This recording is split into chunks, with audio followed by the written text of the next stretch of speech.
Thank you. Good morning, everyone. This is a specially scheduled meeting of the Sustainability and Renters' Rights Committee of the Seattle City Council.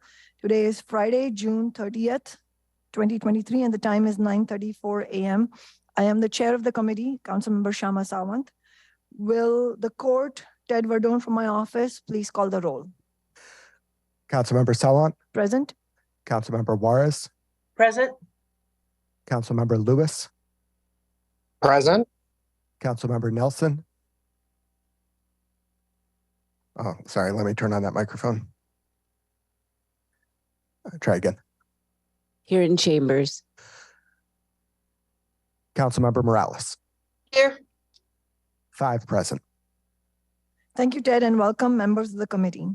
Today's committee meeting will be the first committee discussion on the rent control legislation from my office. We will first hear from a panel of labor and renter rights organizers about the crisis in affordable housing in Seattle and around the country, and the need for rent control without corporate loopholes. Then Asha Venkatraman and Jennifer Labreck from City Council Central staff will present and answer questions about the details of the legislation and its policies. Seattle's housing affordability and cost of living crisis is the worst it's been in decades, and it's only getting worse. Over the last 3 years, overall costs in the Seattle metropolitan area climbed over 20%, more than in cities like New York, Los Angeles, and San Francisco.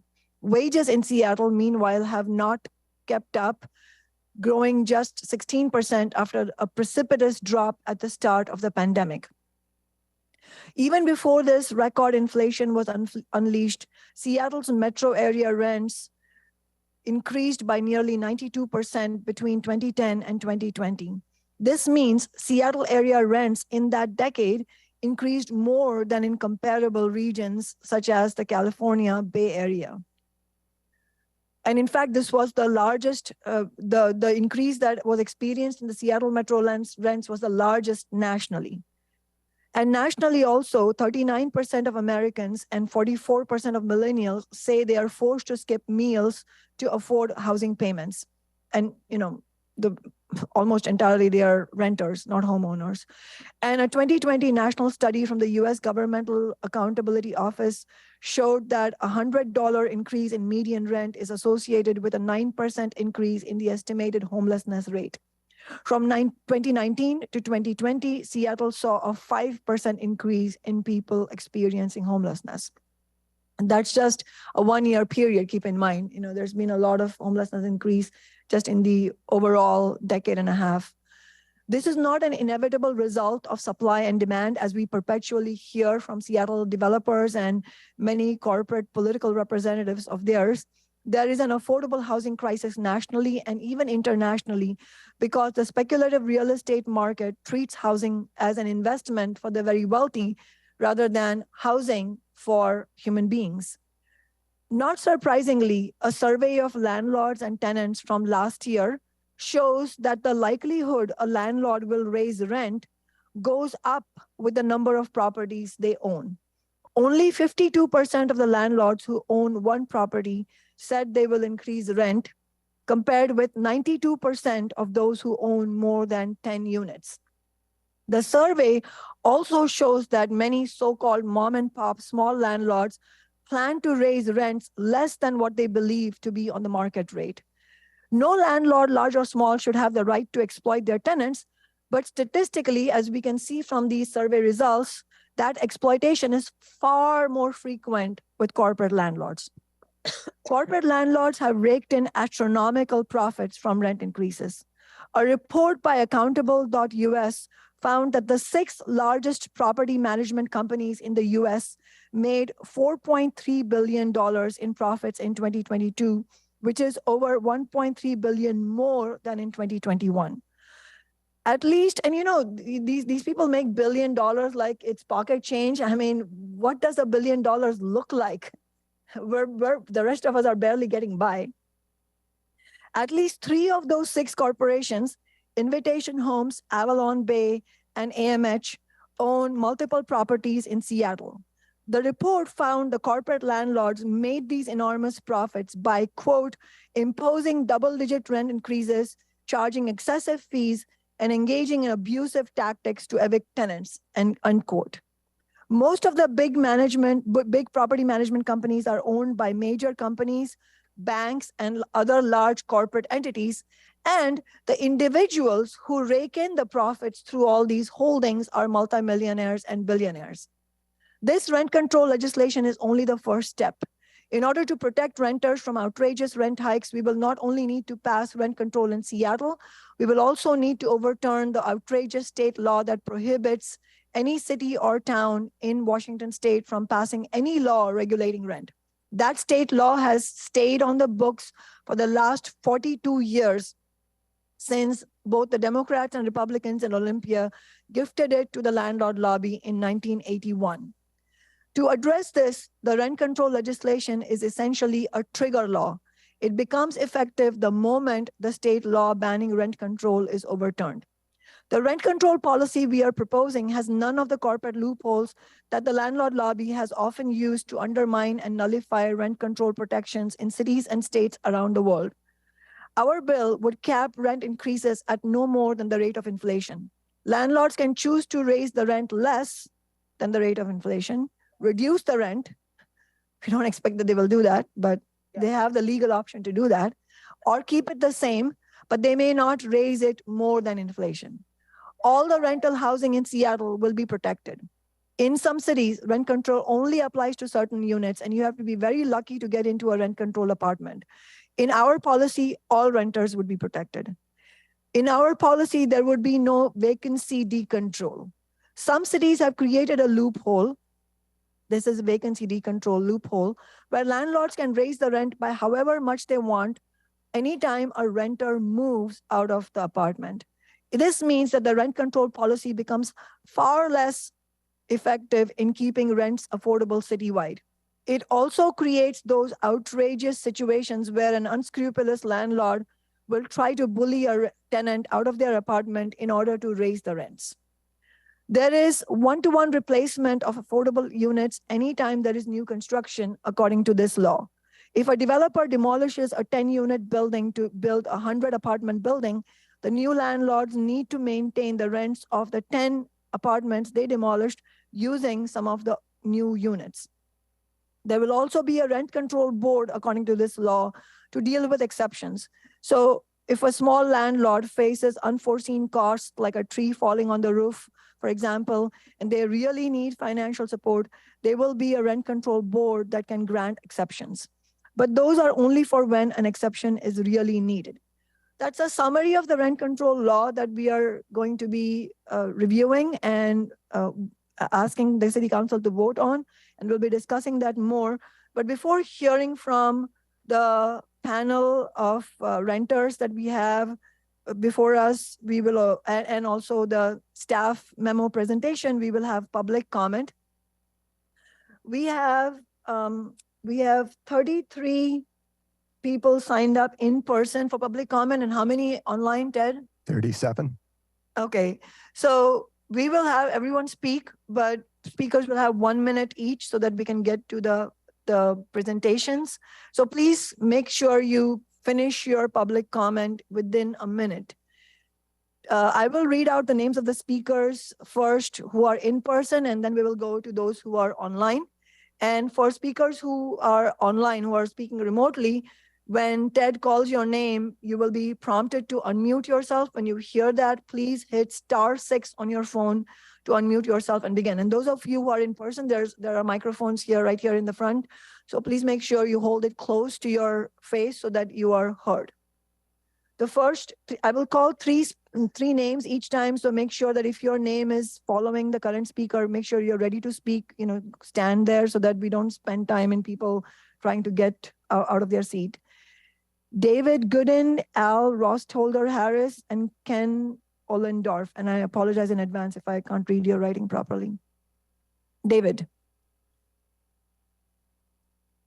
Good morning, everybody. My name is David Gooden. I do not represent an organization or a union. I'm here as a 25-year resident of Seattle, and I'm here to urge all Democrats on the city council to vote yes on Councilmember Sawant's rent control legislation with no loopholes or watering down.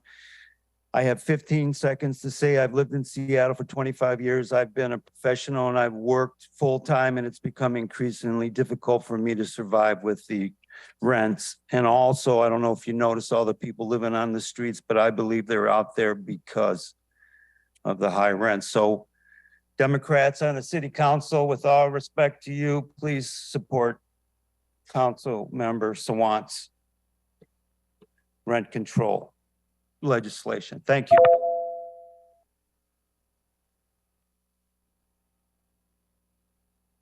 Will be followed by Ken, and then after Ken is Alicia Burton. Go ahead. Hi, my name is Al Rossolder Harris, and I am a property owner now. My sign says, in case you can't see it, property owner for rent control now. Before owning a condo, I rented across the city for 10 years. And one of my houses, which was a shared house with 5 people, my landlord increased the rent before a new lease by 30%. The room for each house went up from $550 to $720. That is absolutely unacceptable. Luckily, I was able to move in with my partner to avoid the increase into a bedroom in a shared house as well, full of queer and trans people in Madison Valley. Unfortunately, this house was not up to code. So when people plugged in a space heater in the winter to stay warm, or even sometimes a hair dryer, the entire breaker system would go off and they would lose electricity. We'd have to wait in order to reset the breaker. And they were scared to report it to code because they did not want to lose their housing that was somewhat affordable. And that is the reality for people in the city and is absolutely unacceptable. I'm here on my day off as a property owner because I believe with privilege of property owning comes a responsibility to stand up for people who are still renting in the city. And I'm going to be watching how you talk and react to this legislation. And if you vote against it, I will do everything I can to make sure that you do not keep your seat on this council. Again, I am a property owner who supports rent control with no loopholes for all in the city and statewide. Thank you, Shama Sawant, for introducing this legislation.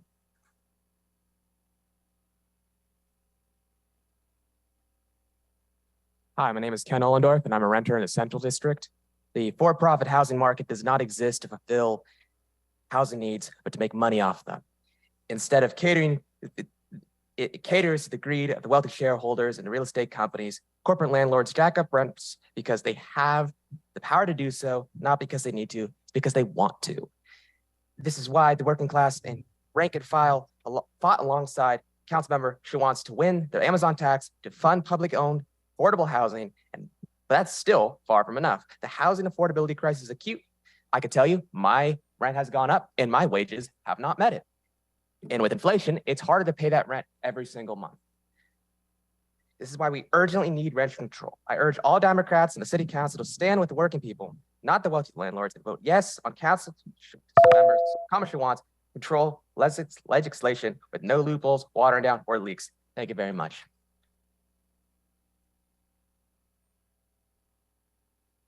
After Alicia, we have Harriet Saslow and then Josie Ubelhauer. Can you hear me? Yes. Good morning, council members. My name is Alicia Burton, and I currently live at Nicholsville Central District. Nicholsville supports this legislation, and we appreciate Council Member Sawant for putting this forward. National research shows that for every $100 increase in rent, there is an increase in homelessness.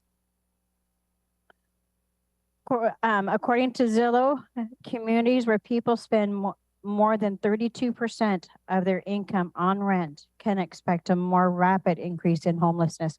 I became homeless because my rent went from $900 in the over by the University of Washington. That was a micro mini studio of 125 square feet, 900 to over 1,500.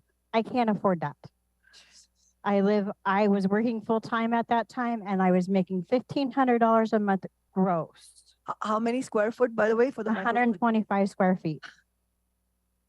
Micro mini studio over by the University of Washington. 900 to 1,500. Can't afford that. This needs to be changed.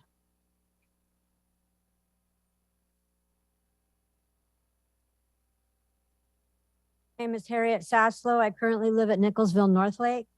Nicholsville does support this legislation, and we appreciate you, Councilmember Sawant, for putting it forward. According to the National Low Income Housing Coalition, people need to earn $40 to $60 an hour to live in Seattle metro area.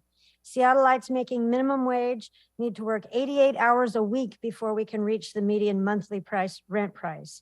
Income growth has not kept pace with rents, leading to an affordability crunch for people on the bottom economic rung, increasing the risk of homelessness. I had a house that I was renting. I was paying $900 a month and they raised it to $1,500 a month, which I can't afford. So I became homeless again after many years of not being homeless. It really needs to be addressed. We urge you city council members to please vote yes on this legislation. Thank you.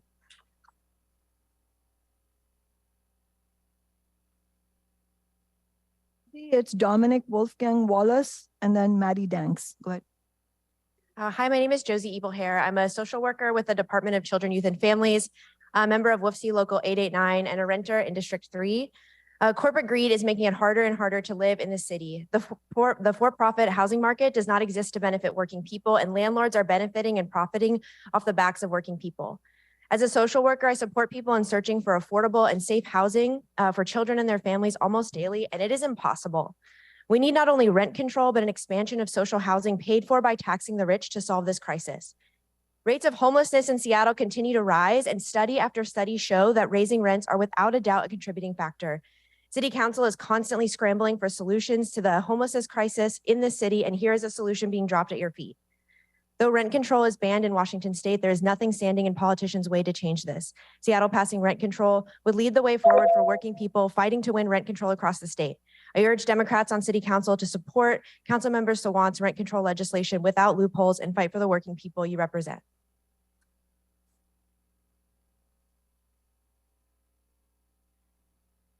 Hello, I'm Dominic Wolfgang Wallace, and I am a Seattle renter 98105. The for-profit housing market does not exist to fulfill the housing needs of working people. Instead, it caters to the greed and wealthy shareholders and real estate companies. Corporate landlords jack up rents because they have the power to do so, not because they need to. That's why working people and union rank and file fought alongside Councilmember Sawant to win the Amazon tax to fund publicly owned affordable housing, but that's far from enough. The housing affordability crisis is so acute that we need dramatic expansion in affordable housing in our city. We need much more social housing paid for by taxing the rich, and we urgently need rent control. I urge all Democrats on the city council to stand with working people, not with wealthy landlords. I urge you to vote yes on Councilmember Sawant's control legislation with no loopholes or watering down. I'll leave it there.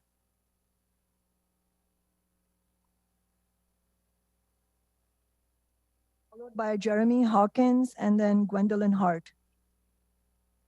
Hi, my name is Maddie. I live in Capitol Hill, and like the majority of constituents in Seattle, I'm a renter. I'm here to urge the Democrats of City Council to stand with working people, not wealthy landlords, and to vote yes on Councilmember Sawant's rent control legislation without watering it down and without loopholes. I want to take a moment to address the role of Democrats in the statewide ban on rent control. The ban was passed in 1981 and has been upheld by both Democrats and Republicans since then, who've shown more loyalty to corporations than to working people. The Democratic Party has held the governor's mansion, the state, the Senate, and the House in Washington state for more than 2 decades. Despite a massive housing crisis, this year, the Democrats, who again have a majority, refused to even allow 2 bills to remove the ban to be voted on. A similar ban was overturned in Oregon in 2019.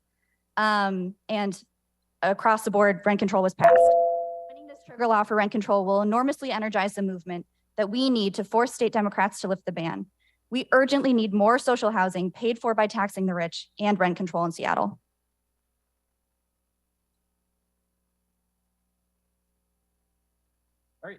My name is Jeremy Hawkins. The for-profit housing market does not exist to fulfill the housing needs of working people. Instead, it caters to the greed of the wealthy shareholders in the real estate companies. Corporate landlords jack up rents because they have the power to do so, not because they need to. That's why working people in union rank and file fought alongside Councilmember Sawant to win the Amazon tax to fully fund, publicly owned affordable housing. But that's far from enough. The housing affordability crisis is so acute that we need a dramatic expansion in affordable housing in our city. We need much more social housing paid for by taxing the rich, and we urgently need rent control. I urge all Democrats on the city council to stand with working people, not wealthy landlords. I urge you to vote yes on Councilmember Sawant's rent control legislation with no watering down. Thank you. Gwendolyn, it'll be Alan Mantel. I can't read your last name, but Alan with ALLAN, I think. And then after that will be Sarah Champernoun. Go ahead. My name is Gwendolyn Hart. I'm a renter in Green Lake, and I'm here to ask all Democrats on the city council to vote yes on Councilmember Sawant's legislation. Working class people are in a crisis right now, while the big corporate landlords are raking in billions in profit. Corporate apologists say that because landlords are housing providers, that they get to charge the rent however high they want. But not even 2 years ago, carpenters had to go on strike because construction workers, who are the real housing providers, cannot afford to live in this city. Teachers and other essential workers have to carpool in hours every day to go to their jobs because they struggle to afford housing in this city. How can this council claim to support diversity and inclusion when the best and most diverse layers of our city are being driven out every single day? That's why we need total comprehensive rent control for every Seattle renter. We need social housing paid for by taxing the rich. And we desperately need you to vote yes on this trigger legislation so that we can take this fight all the way to Olympia.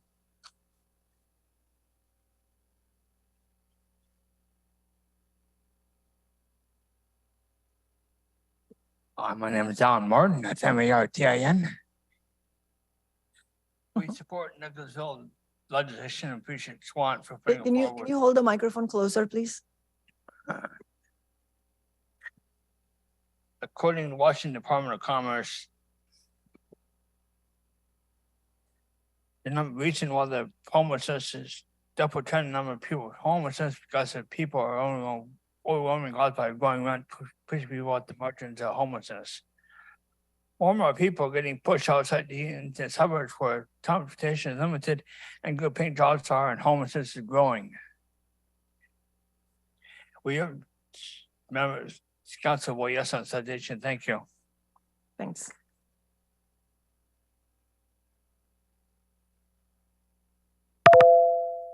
Brandon Ang and Austin Price. Hi, my name is Sarah. I'm a union member with WFC 443. I've lived in Seattle my whole life, and I've moved probably 5 times in the last 10 years while renting. I had a good job that whole time. In 2019, my landlord, who is none other than the CEO of PCC Markets, forced almost everyone out of my building after over a year with rent hikes right before COVID-19. Shout out to you, Kate. I strongly urge Democrats on City Council to pass Councilmember Sawant's full rent control legislation without loopholes for corporate landlords and developers. They do not need your help right now, corporate landlords and developers. They've had record profits, billions more every year. They jack up rent for profit, not out of necessity. A serious fight back against the undeniable housing crisis in Seattle needs to include a plan for rent control now, as the cost of living is skyrocketing. We also need high quality social housing paid for by taxing the rich. Seattle is becoming unlivable, and the worst part is there is something we can do about it, but it takes a fighting movement because the status quo is not on our side. I'm a public health worker, and rent control and social housing are public health issues, which is something that should be a priority for all of us after the brutal COVID-19 pandemic. Rent control works when it's not watered down by corporate lobbyists and corporate politicians. It would be a powerful defense for the non-wealthy in this hostile economy. Housing affordability has been the major issue in Seattle for a decade. We need drastic and immediate action on it. Thank you.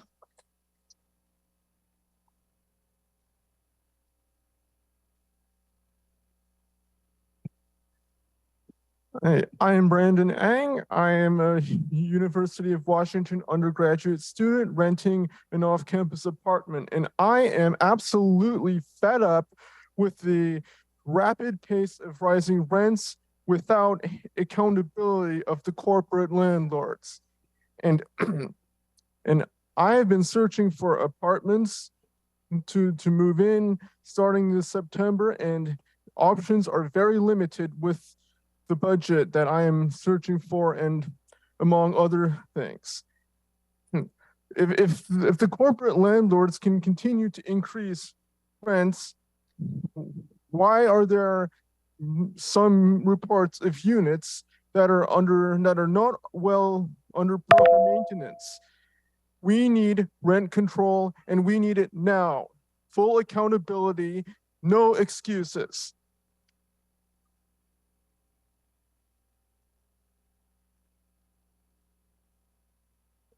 Austin, it will be Richie Tai and Daniel Wang. And please follow Brandon's example and hold the mic, like hold it physically, because it's sometimes not close enough.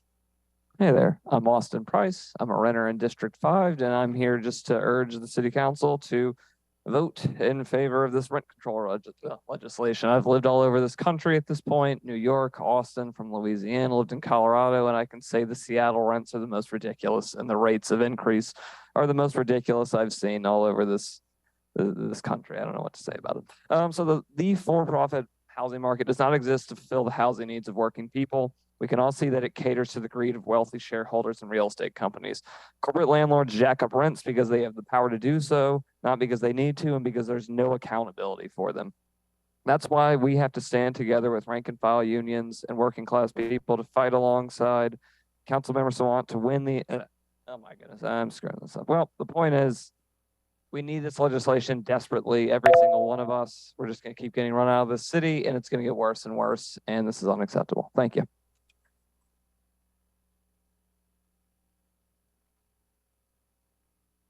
Hi, my name is Richie Tai. I'm a tech worker and a member of Alphabet Workers Union, and I'm a renter in Seattle. I'm here to urge all the Democrats on City Council to stand with working people, not the corporate real estate companies, the corporate landlords, and stand with working people. Vote yes on Councilmember Swan's rent control legislation with no loopholes or watering down.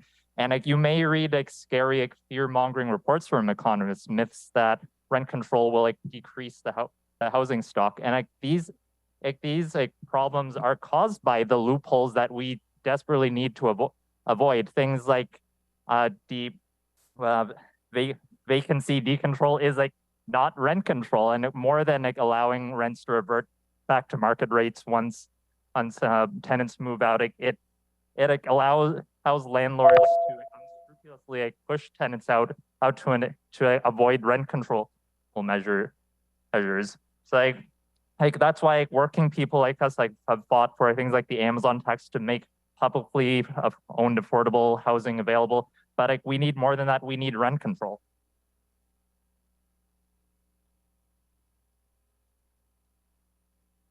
Daniel, we have Kat and Go, Natalie Bailey, and then Josian Howard, I think. Sorry. Go ahead.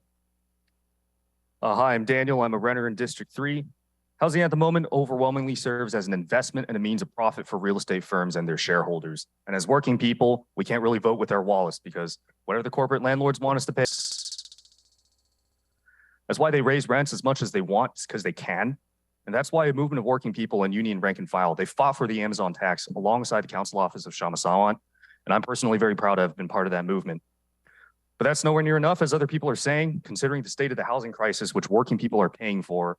Like people said, we need more social housing paid for by taxes on the rich, and we need rent control. So I'm obviously not alone here in demanding the Democrats on City Council to pick a side and stand with working people against the parasitic real estate industry. Vote yes on Councilmember Sawant's rent control legislation with no loopholes or watering down. And that includes no measures of things like vacancy decontrol, where rents can be jacked up on a unit anytime there's a vacancy. Experience shows that this will obliterate affordability of rent-controlled or stabilized units to the poor, like in the example of Santa Monica, where 83% of rent-controlled units used to be affordable to low-income people, and it went to 4% after vacancy decontrol. We will not accept any poison pills like that. We need rent control in its strongest form now.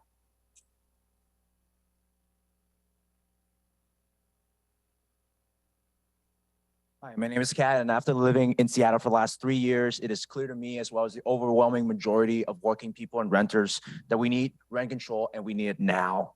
Corporate landlords have raked in astronomical profits from rent increases while driving thousands of renters and families to food bank lines and into homelessness. A 2020 national study from the U.S. Government Accountability Office showed that a $100 increase in median rent is associated with a 9% increase in estimated homelessness rate. From 2019 to 2020, Seattle saw a 5% increase in people experiencing homelessness. If the city council is serious about addressing homelessness, it will vote yes on rent control. That is why we need rent control for all renters, for all rental homes with no loopholes and no vacancy decontrol. I urge all Democrats on the city council to stand with working people, to stand with renters, not with the wealthy landlords. And I urge for you to vote yes on Councilmember Sawant's comprehensive rent control legislation with no loopholes or watering down. Thank you.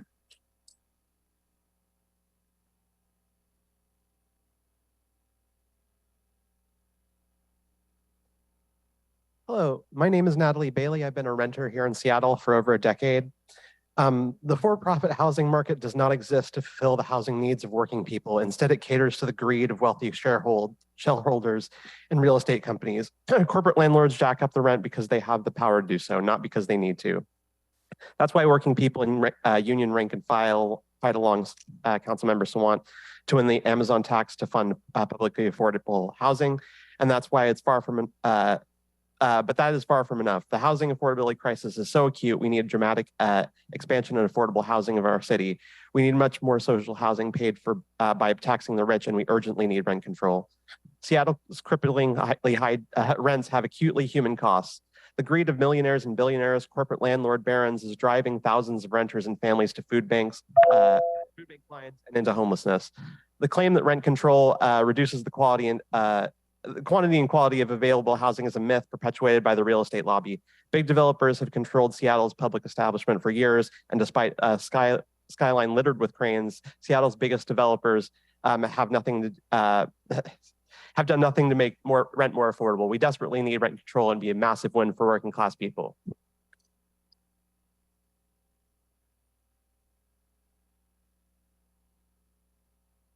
Good morning, everybody. My name is Josiah Howard, and I have lived here in Seattle my entire life. And throughout the past 10 years, we have been closer and closer to homelessness, despite having family that has worked 40 to 60 hours or more constantly every week.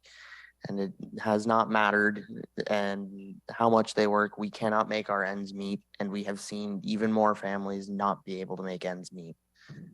With the passing of rent control, we will be able to just live here finally, and it will be, people will be able to not be just outside on the streets with nowhere to go, because no matter how much they work, they can't make their ends meet.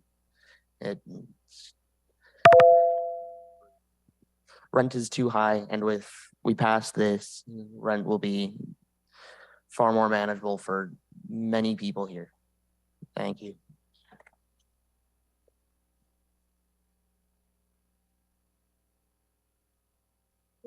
Joe Anderson, Eric Simmons, and Stephen Derowski.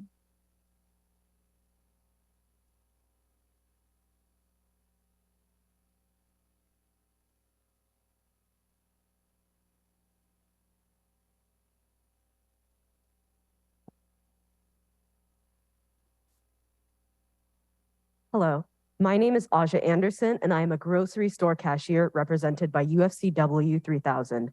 I urge all Democrats in the City Council to vote yes on Councilmember Sawant's rent control legislation with no loopholes or watering down. Rent prices have continued to skyrocket throughout Seattle, yet minimum wage remains the same, and hazard pay has all but vanished as Seattle living spaces grow more expensive and the experience of homelessness becomes ever more present to the people who reside here. I am low income. I have rented MFTE units in the past and have experienced difficulties doing so. Many apartment complexes today are owned by LLCs. The paperwork training certain LLCs provide to building management is lacking, and many MFTE units remain empty, only to provide tax breaks for these companies. Because of poor training and convoluted application processes, people who qualify for these units are not getting housing that they need. I spent a year correcting my MFTE paperwork. I was told by someone with the authority to correct my situation that at the end of the day, housing is a business. My issue was never resolved, and I am now in great debt as a result of this. Housing is not a business. Housing has never been a business. And for as long as people require shelter for survival, housing is and will continue to be a human right that should be accessible to everyone, regardless of their financial status. 16 million homes remain unoccupied throughout the United States. This includes condos, apartments, houses, and more, meaning that there are 28 vacant houses for every one person experiencing homelessness in the US. Rent control is a necessity under a system where housing is viewed as a commodity. Rent control will provide the people of our city, Seattle, with the housing that every human being needs on this earth deserves to have.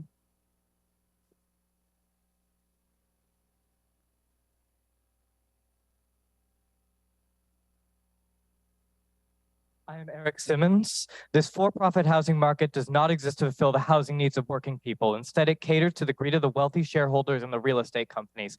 Corporate landlords jack up rents because they have the power to do so, not because they need to. That's why working people in union rank and file alongside Councilmember Sawant to win the Amazon tax to fund publicly owned affordable housing. But that's far from enough. The housing affordability crisis is so acute, we need a dramatic expansion in affordable housing in our city. We need much more social housing paid for by taxing the rich, and we urgently need rent control. I urge all Democrats on the city council to stand with the working people, not wealthy landlords. I urge you to vote yes on Councilmember Sawant's rent control legislation with no loopholes or watering down. I pay $1,475 a month for a tiny studio apartment in South Lake Union. My microwave handle broke off a few weeks after moving in. I have no control over whether my bathroom fan runs, the windows do not open, and just this morning, my door outright did not lock. I have time and time again tried to get management to tackle these issues only to receive no response. I would sue, but I barely make rent, so I can't afford a lawyer or afford to take time off work. Even if I did, the mental toll to go through a lengthy lawsuit is something I should not and cannot deal with. Remind me how paying $1,500 means I get high quality housing. The landlords of this city only see me as a source of passive income, and if you don't do something soon, then it will be clear that that's how you see me too. Do your job. Or at least turn on your cameras to prove you have the courage to look me in the eye.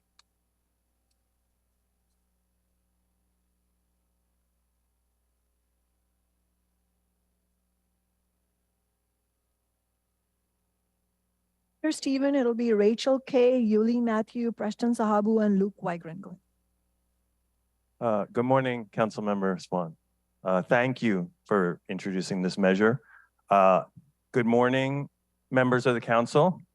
My name's Stephen. I urge you in good conscience to, how could you possibly vote no on this? Anyone, how can anyone vote no on this? I live in assistance housing. I wanna tell you about some of my neighbors. My neighbor across the hall is a Vietnam veteran and a former police officer with dementia. Okay, if his rent is increased, are you gonna allow this veteran and former police officer to be evicted? Also, two of my neighbors are a gay couple who are on disability because they have mental illness. Are you gonna allow their rent to be raised and them to be evicted? How can you sleep at night and vote no on this measure? Thank you.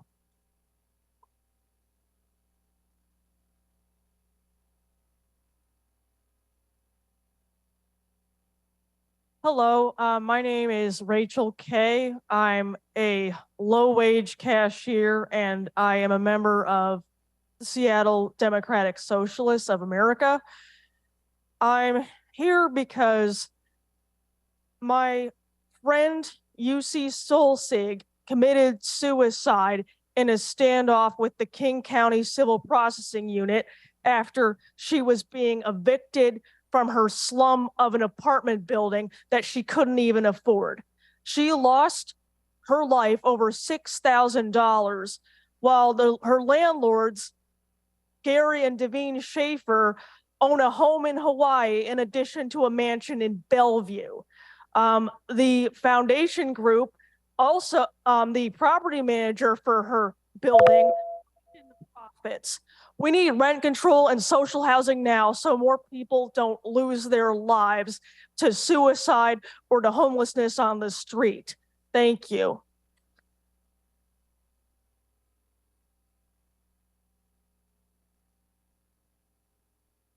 Hi, my name is Yulie Matthew. I'm a recent UW grad and a resident of Howler Lake in District 5. I was an RA in college, but I recently moved back in with my parents because I cannot afford to rent in this city. I want to urge all the Democrats on city council to stand with working people, not wealthy landlords, and vote yes on Councilmember Sawant's rent control legislation with no loopholes or watering down. Seattle's housing affordability and cost of living crisis is the worst it's been in decades, and it's only getting worse. Over the last 3 years, overall costs in the Seattle metropolitan area climbed to over 20%, more than cities like New York, LA, and San Francisco. Wages in Seattle, meanwhile, have far from kept up, growing just 16% after a drop at the start of the pandemic.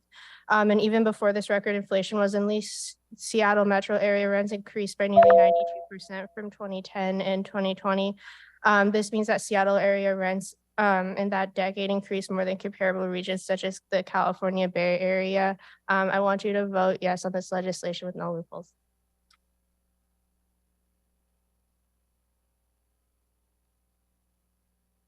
Hello, my name is Preston. I'm a renter in District 4 and a member of UAW 4121. According to an internal survey of our union members, over half of us are rent burdened. 3 weeks ago, UAW members launched a strike against the UW, who has repeatedly refused to provide raises in line with our cost of living, which now matches the dystopian inequality of San Francisco. UW has been acting in concert with these corporate landlords to gentrify the university district and jack up everyone's rents, not just by lobbying for developer giveaways, but literally trying to give away their public land to these private developers.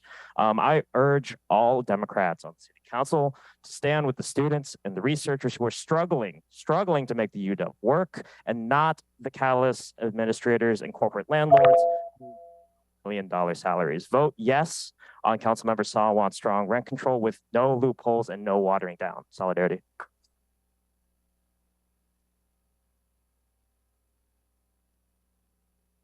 My name is Luke. I moved back to Seattle in 2016 and spent the first 4 years moving sometimes twice a year because of the complete stranglehold that the for-profit housing market has on our city.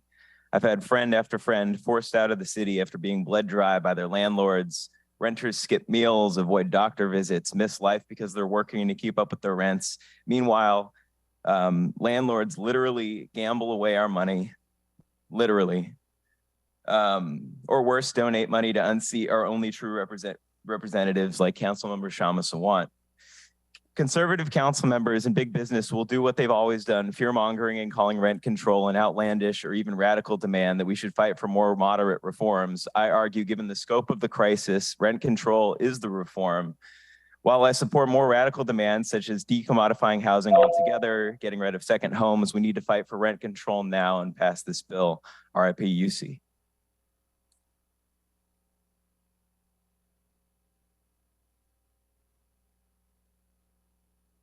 Speakers who were signed up in person, Ted, can you read out the online? Yes. Oh, go ahead. I didn't see your name, but go ahead. Councilmember Sawant, check the back side of the sign-up sheets because it was two-sided. Okay. Yes, you are signed up. I'm sorry. 34. Yeah. Okay. Yeah. Just I study Leon Trotsky, and just as capitalists want us to think that resources are something that we heavily have to compete for, and in order to win, we have to undercut people and become desensitized. Just like the military bases that the capitalists set up import sex slaves to desensitize people in the military bases, and fund wars and make profit off war. So the big real estate has become like a giant military base, desensitized that the people have to compete for housing. And if the socialists were in control, then the military could become a thing to restore the environment to focus on all the military bases around the world would focus on like restoring the environment and where is global warming coming from. So the real estate could become like a force to see who needs the most housing, because in Trotskyism, the most oppressed workers become the proletariat, become the leaders of the movement. And if the proletariat were the leaders of the movement, then we wouldn't be having these issues.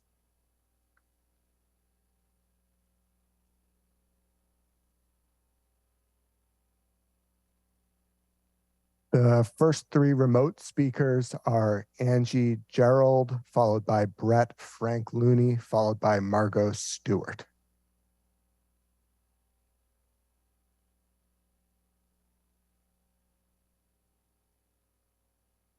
Go ahead, Angie.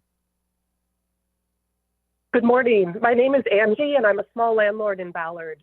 Do not move forward with rent control.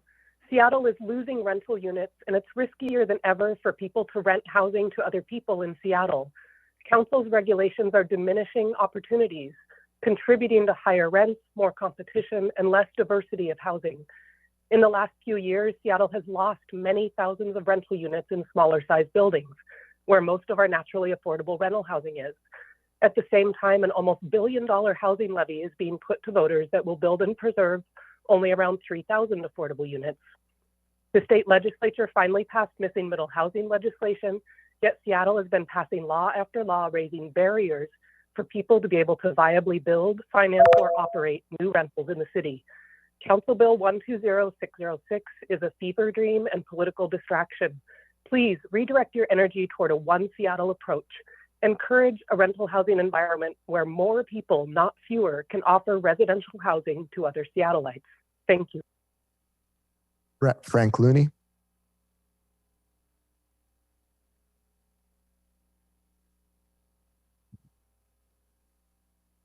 Brett, there you go. Good morning. For the record, Brett Frank Looney, third generation minority housing provider. Here today in opposition of Council Bill 120606. State law does not allow this policy to take effect. The current state legislature is not interested in giving Seattle that. This policy would not achieve housing stability and in fact have the opposite impact, but there are other steps the council can take. The state made historic investments this year to fund the construction of affordable housing. It also passed several laws like permit and zoning reform, which will lead to much needed increase in supply. Council should be focused on ensuring the success and full implementation of those policies which are just taking effect. This proposal would decrease both the quantity and quality of housing in our city. I'll leave you with this from economist Gunnar Myrdal. Quote, rent control has, in certain Western countries, constituted maybe the worst example of poor planning by governments lacking courage and vision, end quote. Please reconsider this approach. I strongly urge you to oppose Council Bill 120606. Thank you. After Margot Stewart comes Joe Suguru, followed by Patrick Gibson.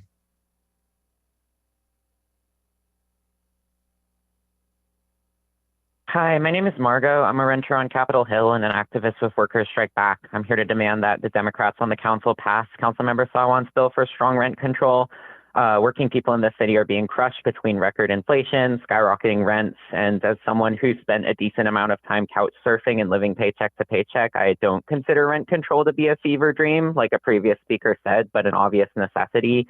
I think if we want to have any talk about addressing the housing and homelessness crisis or questions of abuse and domestic violence, which surged with COVID, we need rent control and we need a rapid expansion of social housing. And the idea that the housing supply goes down is just not supported by the data in cities that already have rent control. This is a really strong bill, and it's urgent for working people that it stays that way without any loopholes or carve-outs for big developers. And I want to go back to what a previous speaker said about vacancy decontrol, which allows landlords to jack up rents between tenants. There's some really striking numbers from Santa Monica where without vacancy decontrol, rents were affordable. 83% of units were affordable in rent-controlled units to low-income households. And with it, just 4% were affordable to low-income households. And that just... After Joe Suguru comes Patrick Gibson, followed by Ben Russell. My name is Joe Suguru. I'm a public school teacher, a union member, a D4 renter whose rent's gone up twice in the last year and a half, and a member of Workers Strike Back. And I urge all Democrats on the city council to vote yes on Councilmember Sawant's rent control legislation with no loopholes. And I think the point the last speaker was just making is really important. There can be no vacancy decontrol allowed. That could erode the benefit of rent control specifically for low-income tenants because it does not create below market rates that are maintained over time. It's as simple as that. It's a gift to the developers. And again, those numbers from Santa Monica are stunning. 83% of rent controlled units were affordable to low, very low, and extremely low income households. But since vacancy decontrol was implemented, that number is now 4%. And to the person who was just talking about the ban in Olympia, yes, there is a ban kept in place by the Democratic Party, and winning this legislation would energize a movement and put immense pressure on them to repeal that ban. Vote yes, no loopholes, and stand with working people.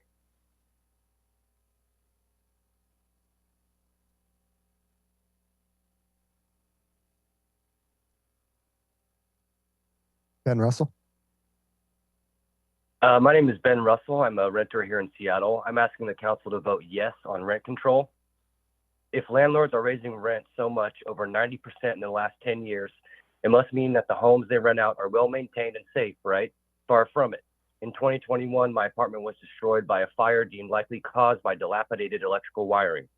There were no fire alarms in the hallways, and the building was only roused because the heavy smoke awoke one of the tenants. The landlord treated us with total ruthlessness, including using the return of the security deposit as a bargaining chip, which many of us now in financial crisis desperately needed. In the course of dealing with the landlord, it came to light that the Shell LLC holding the building was named It's My Party LLC.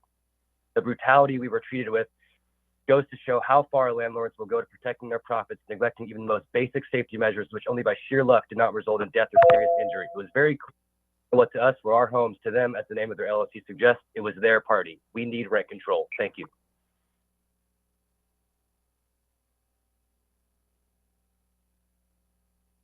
After Randy Banneker comes Jennifer Leakish, followed by Marilyn Yim, and somebody that I called previously, Patrick Gibson, is no longer connected. So if Patrick, if you reconnect, then we can call you. Go ahead, Randy.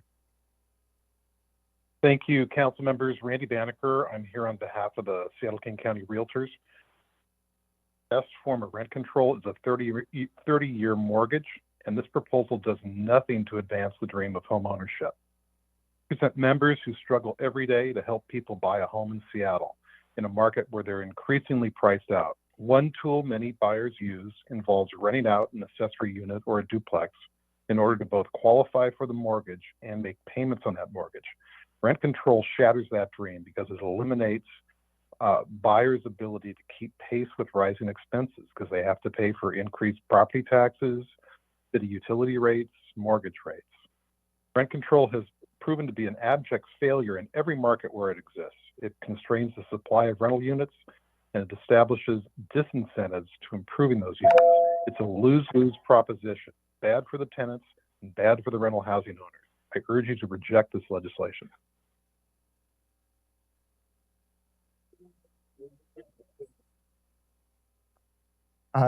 Jennifer Lekish, who is next on list, is now not connected. So if you reconnect, then we can call you. So next is Marilyn Yim, followed by Bruce Becker.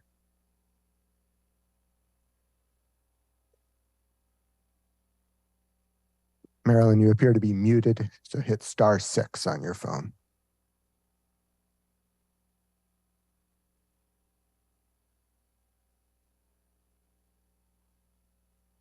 Marilyn, you are still muted.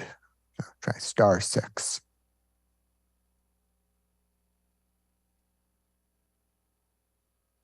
Can you hear me now?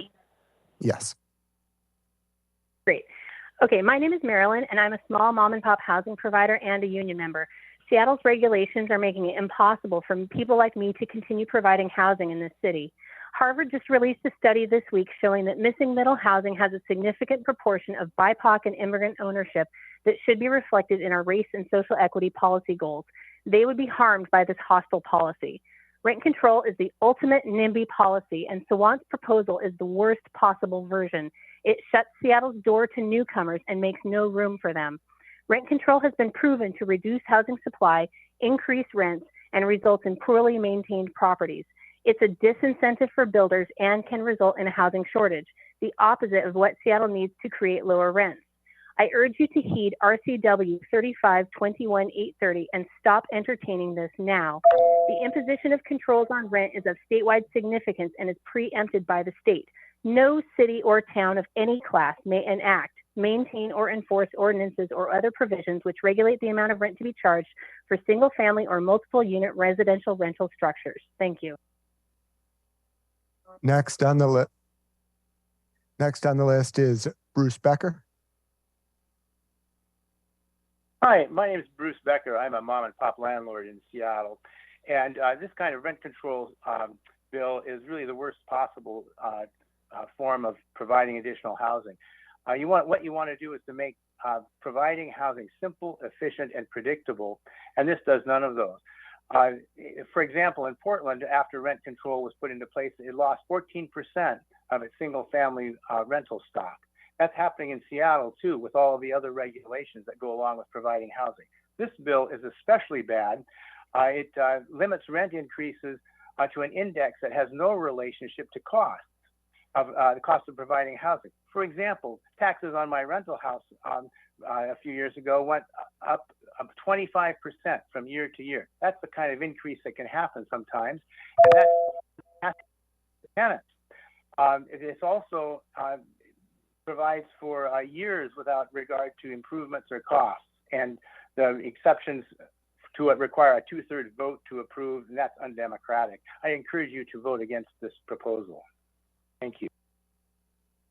Leo Palank, followed by Henry Graham, followed by Rachel Ravitch.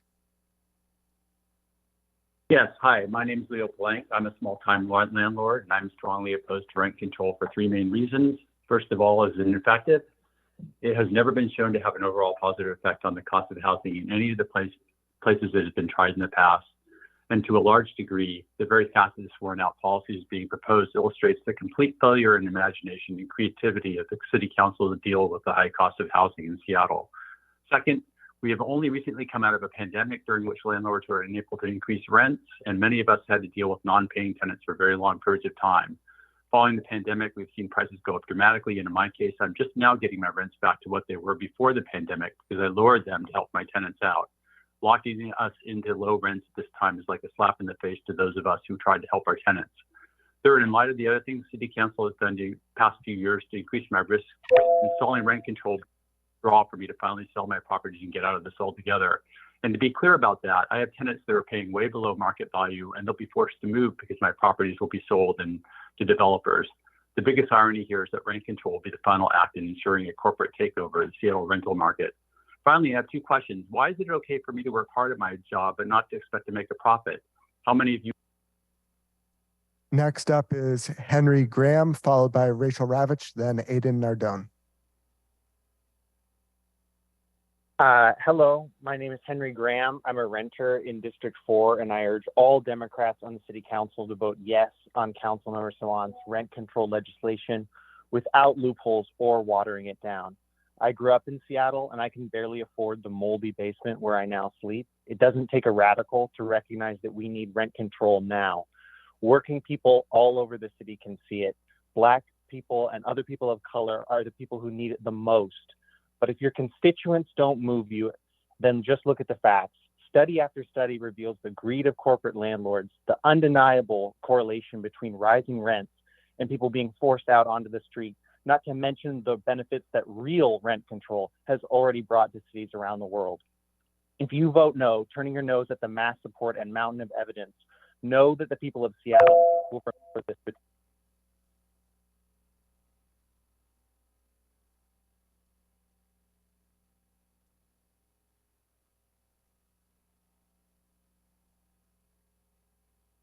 Rachel Ravitch is next. Rachel, you appear to be muted.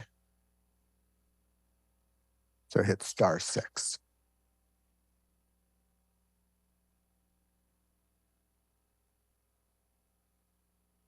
You're still muted. *6 on your phone.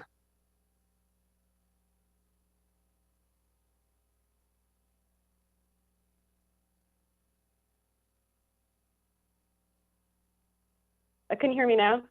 Yes. Sorry. Hi. Hi, my name is Rachel Ravitch. I'm an architect and homeowner in District 3. I was a renter for 11 years in Seattle before purchasing a home with my partner in 2014. When my family first came to the central area as due fleeing violence in Europe, they were not allowed to reside in most of Seattle. In fact, redlining and other racially restrictive covenants prohibited non-white residents and Jews from purchasing real estate in much of Seattle until 1968. The homeownership gap between Black and white residents contributes to persistent wealth inequality in our community. Black household net worth is $23,000, while white household net worth is $456,000. The rate of home ownership of white residents is 65% and below 30% for Black residents, worse than the national average. The voter turnout gap between renters versus homeowners is 25% in local elections. Housing stability is key to voter turnout. Housing instability is a form of Jim Crow. In the South, voter suppression is manifesting as redistricting and laws that make it more difficult to vote. Housing insecurity and displacement is Jim Crow in a different cloak. House Councilmember Sawant's proposal for rent control without modifications, protecting tenants, many of whom are victims of racist flaws established by our own city and are vulnerable to homelessness, is the least we can do to start to repair the harm caused by racist zoning practices. Thank you, Councilmember Sawant.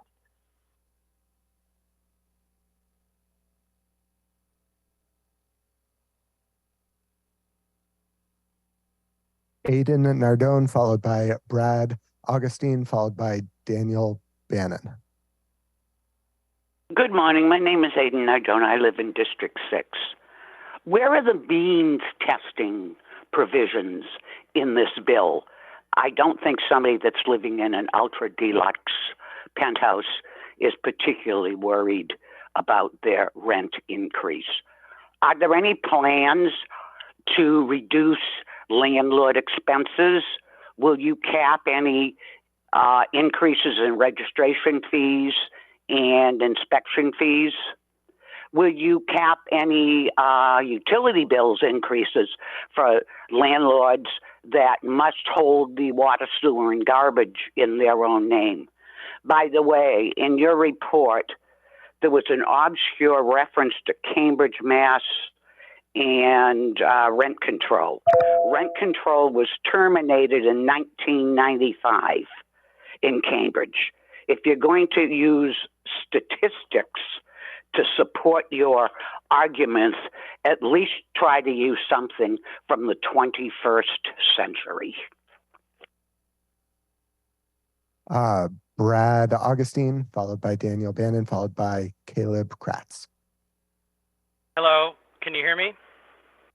Yes.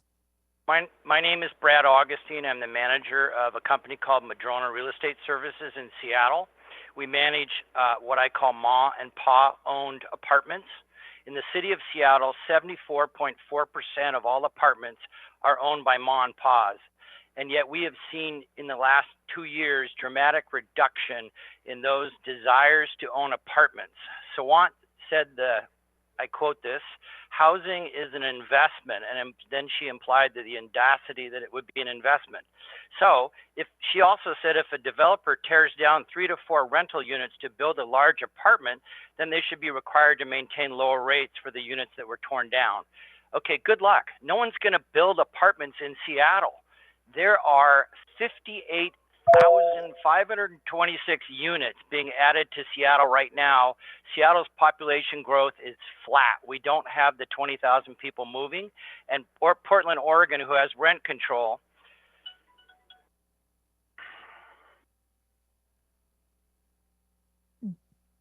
Daniel. Hi, this is Daniel Bannon calling in on behalf of the Rental Housing Association of Washington and over 5,000 small housing providers from across the state.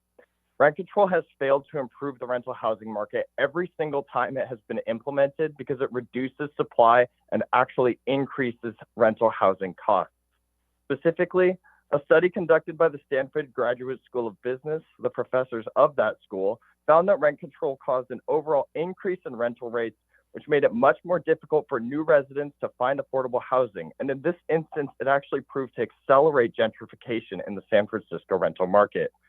The study found that rent control only provided a benefit to those who were already residing in a unit with an affordable rate, and the lack of investment and new construction strangled San Francisco's housing supply and created immense barriers for new residents to find housing at all. Furthermore, rent control decreases housing turnover and misallocates housing units. It will create a price gap between rent-controlled units and market rate units, which creates an economic barrier where rent-controlled units remain stagnant, whereas the market rate of vacant apartments increases more rapidly than in a market without rent-controlled policies. Please.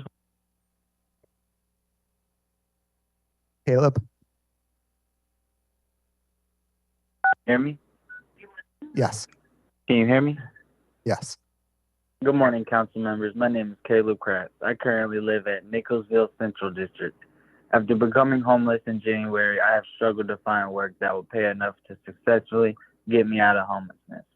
According to National Low Income Housing Coalition, people need to earn 40 to 60 an hour to live in Seattle metro area.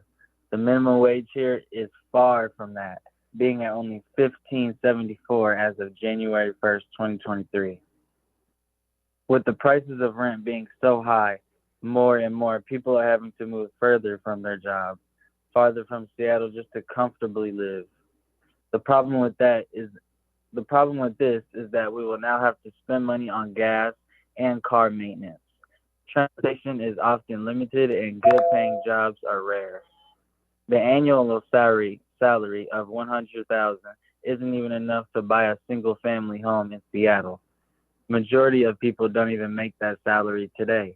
My concern is that people coming out of homelessness, the people who might have lower paying jobs such as janitors and retail clerks, won't be able to ever successfully get out of homelessness due to the increase of rent if they do. Bert Lawson, followed by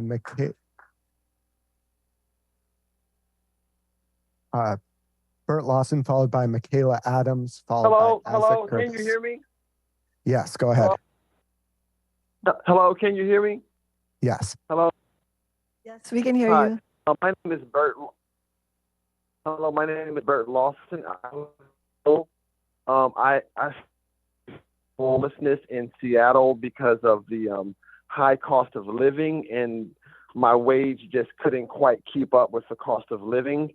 And I support this legislation so that it can just it's hard to explain, but I just support this legislation. Sorry.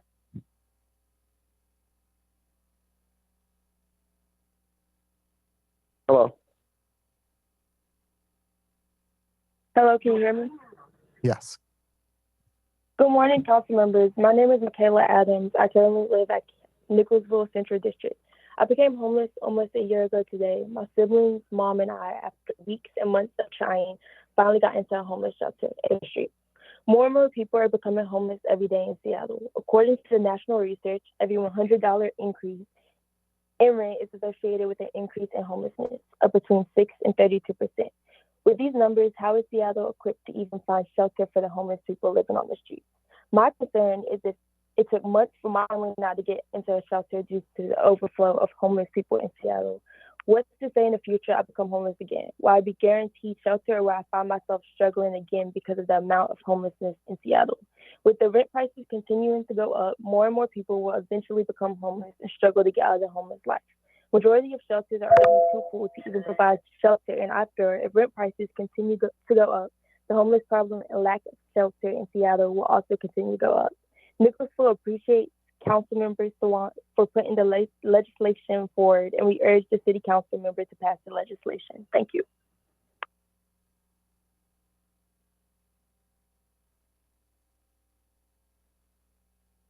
Next is Isaac Curtis, followed by Andrew Lingblom, followed by Brogan Thompson.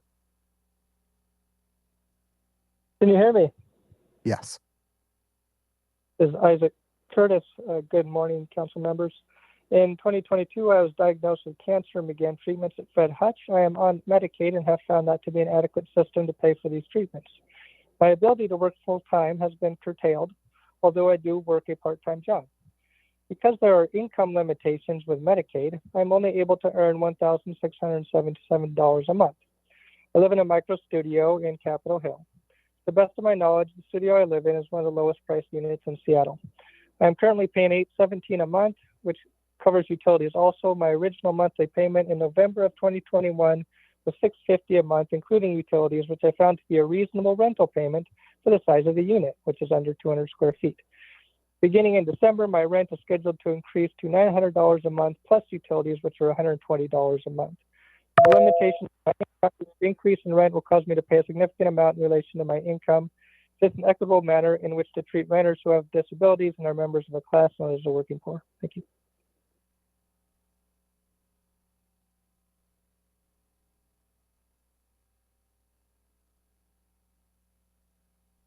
Andrew, go ahead.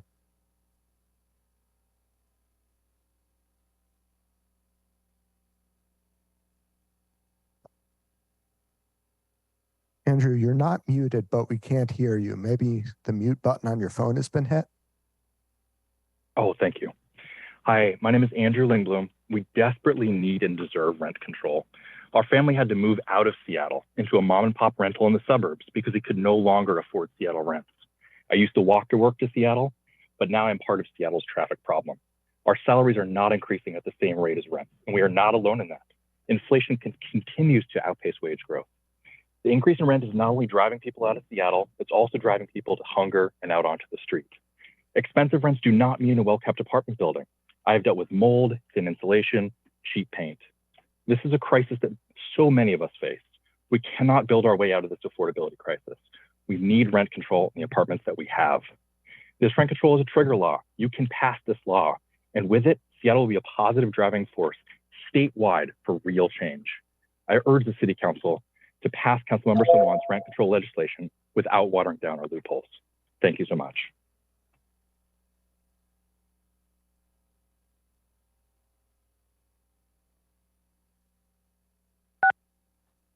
Go ahead, Brogan. Yes, hello. My name is Brogan Thompson. I've been a housing provider for many years. I spent 2 years remodeling my property. One of the 2-bedroom, 1-bath is only $1,400. The other is a 2-bedroom, 1.5 bath that's $1,700 with a view of the lake. The last apartment is a 2-bedroom, 2-bath. It's only $1 per month because the guy living there is getting chemo and radiation for 2 cancers up at Kaiser Permanente. Since many of the mom and pops provide the naturally affordable homes, they will be burdened, like myself, with this legislation. I urge you to vote no, or at least add exemptions for single family, duplex, triplex, fourplex. They continue to provide good housing, and we need to keep doing that. Thank you.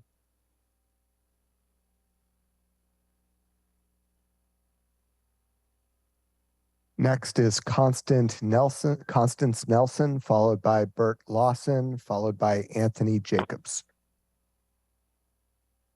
Hi, my name is Constance, and I'm a small housing provider. I agree that housing matters, but this is not the solution. We need to work together, housing providers and the council and the city and everyone, to come up with solutions. We have no control over a number of the expenses we face. Property taxes, maintenance, and insurance are big ones. Housing providers like me provide the affordable housing in the state. Help us keep doing this. We want to be able to set rents based on current costs, and rent control does not allow that. I want to be able to keep my current tenants at their below market rates. I need the city council to help me make being a small landlord in Seattle possible. Thank you.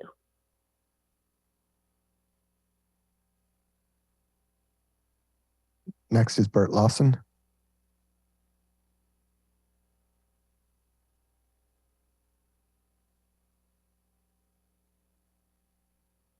Oh, Bert Lawson is no longer connected. So next is Anthony Jacobs, followed by Gordon Haggerty, followed by Rye Armstrong. Go ahead, Anthony. Good afternoon. Well, yeah, I'm not going to start by praising Trotsky. Instead, I'll simply point out what empirically has happened under rent control. Rent control has forced housing providers, big and small, to both reduce existing housing supply and forego investments in new units. That reduction in supply makes it harder for people to find housing, and it lowers the quality of existing housing. And the data are clear on that, and no level of ideological fervor will change that. This council continues to destroy the housing market through punitive policies driven by ideological spite. I marvel at your willingness to demonize a group of people that provide housing? Do you hate doctors for high healthcare prices? Grocery stores for food inflation? There's so much demonizing going on, and it's leading to awful public policy. And this is an example of that. You're also very, yeah, I'll stop there. Thank you.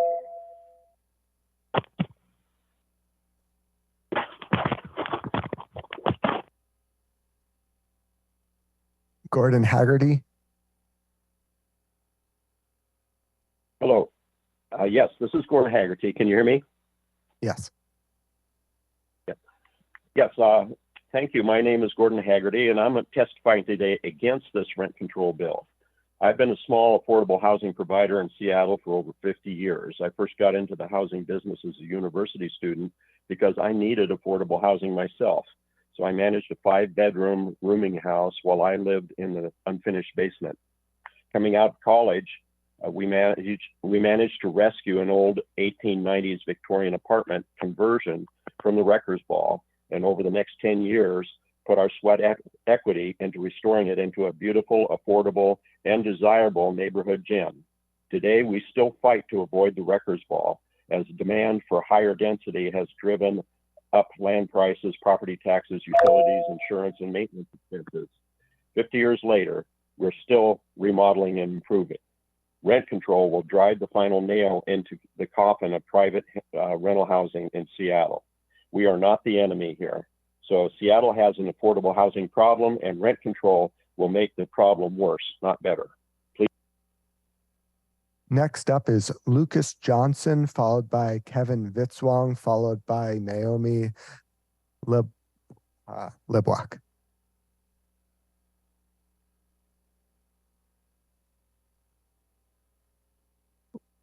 Lucas, you appear to be muted if you hit *6 on your phone. Okay. Good morning. I'm Lucas Johnson. I rent a studio apartment in Greenwood. Before that, I was homeless. I want to thank Councilmember Swamp for introducing this legislation, because nationwide studies show that the main cause of homelessness is unaffordable rent. And this unaffordable rent is driven by greed. Someone talked about demonizing, that landlords demonize themselves by succumbing to this greed.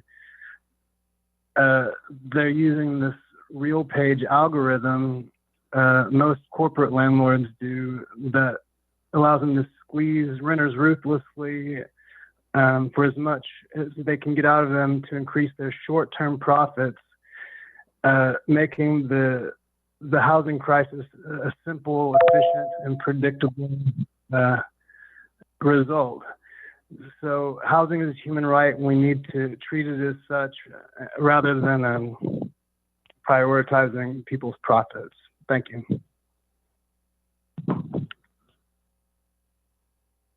Hey, my name's Kevin. I'm an educator in District 3, and I pay well over half my income to my landlord. Seattle rents have nearly doubled in the last 10 years, which is why I'm calling in to strongly urge all Democratic council members to vote yes and support Council Bill 120606 for strong rent control without loopholes or watering down. The small landlords are calling it today. If they decide to try a different job, they have the option to sell a property. But when renters get new jobs, we keep paying rent. So when a movement of renters won the cap on late rent fees to $10 just a few months ago, the corporate landlords were here crying crocodile tears. And I remember how one of them mentioned, just how much pains they take, take care of their portfolios. And this is how corporations see us, as ledger lines on their books, interchangeable. All these record profits from the housing industry have been speaking for the 4 decades that rent control has been banned under the Democratic Party control at the state level. They'll continue to scaremonger and delay to protect these profits, but there's a strong movement that can change this. And if you're serious about ending homelessness, vote yes for strong rent control without loopholes or watering down. Thank you.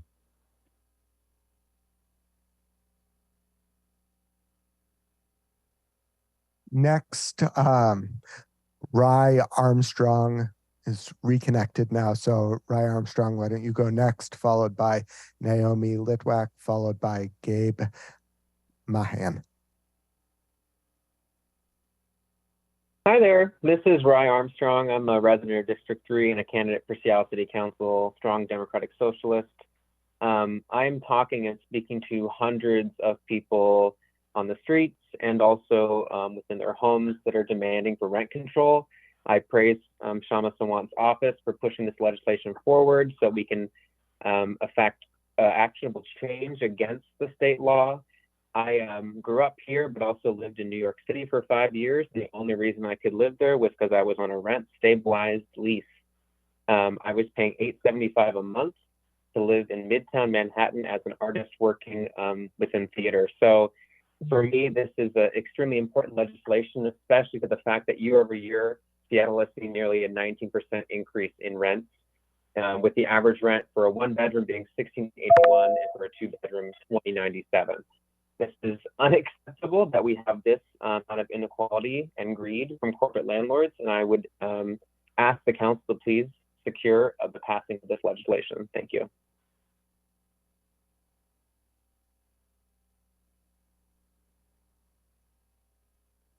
Go ahead, Naomi.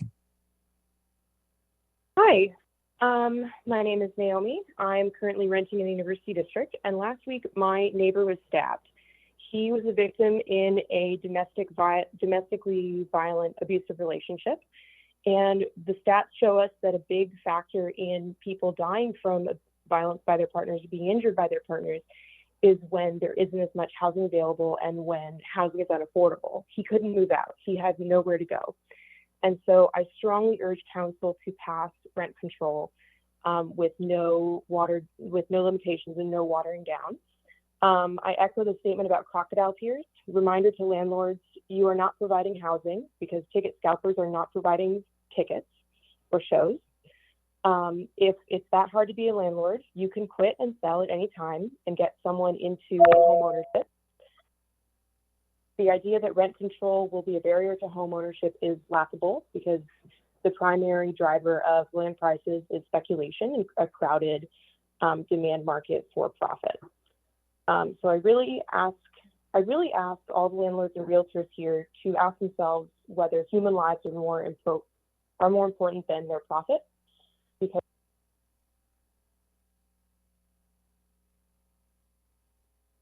Gabe Mahan, followed by Eric Brand, followed by Catherine Dawson.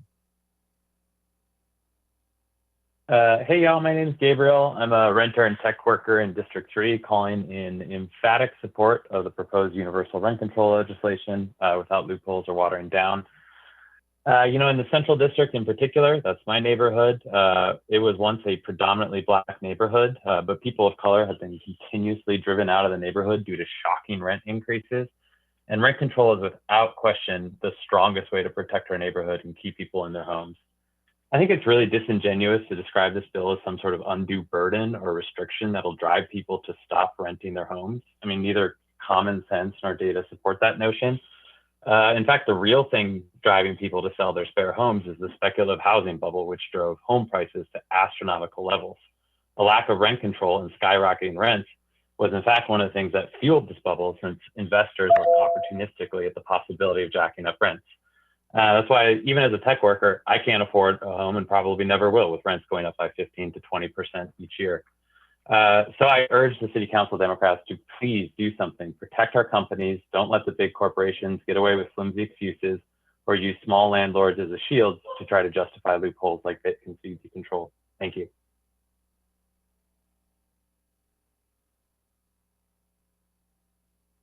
Eric Brand, followed by Catherine Dawson, and then the last speaker who is signed up and present is Ruby Holland. Hi, my name is Eric Brand. Thank you for listening this morning. I'm a fifth generation resident of the Seattle area and was a renter until the age of 41. I served the community as a medical doctor, which means that 16 years out of medical training, I still have 6 figures of student debt. And I provide medical care for 17% of the rates provided by hospitals. So I'm trying to serve the community here. At the age of 41, I did get married to a first generation immigrant, a person of color, a woman who had worked very hard to try to own a house in this area. And so I've become the accidental landlord trying to help keep the house that she worked so hard to purchase. And what I'm finding is that we have a huge affordability problem in the Seattle area. And I think there's a lot of talk about corporate, and I think we need to be very sensitive and nuance this legislation to distinguish corporate from small mom and pop shops with increased inflation, utilities, taxes, and uncompensated damage done by renters.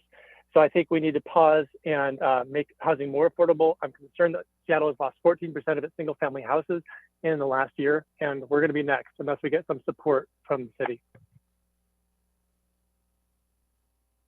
Catherine Dawson. Hi. Go for it, Catherine. Hi, Sorry. I'm Catherine. Thank you, you're good. I'm a renter in District 3, and I'm calling to ask the council to vote yes on rent control.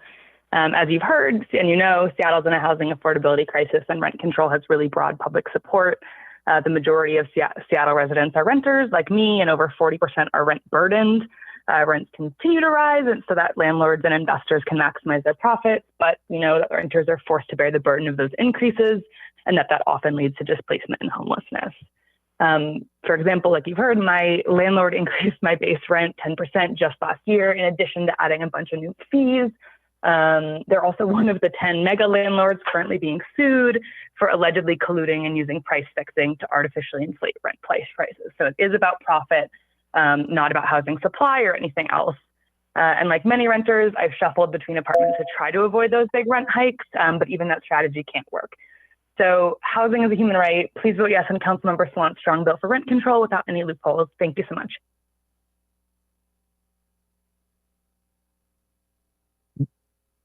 Next comes Ruby Holland, and then some people who were previously not present are now connecting. So I'll read out the next list after Ruby. Yes, my name is Ruby Holland. I'm a homeowner born and raised in Seattle. I urge you to pass a balanced rental legislation that works for both renters and mom and pop landlords alike. It doesn't have to be either or. In the last few years, it's been city halls, not so democratic Democrats that have pushed and priced responsible residents out into the suburbs or into the streets. The not so democratic Democrats who try to force urban village homeowners out of their homes in order to give their lots to the rich. It's been the not so democratic Democrats that passed the scam MHA, knowing it could only provide housing to luxury clients and not those needing affordable housing as promised to those who gave up our lot with the purpose of affordable housing. Please kick the obsession with rich people to the curb and pass some affordable housing law for these people. Thank you. So people who are now reconnected, speakers, we have Jennifer Leckish, followed by Deborah Pittock-Crawley, followed by Ellen Anderson.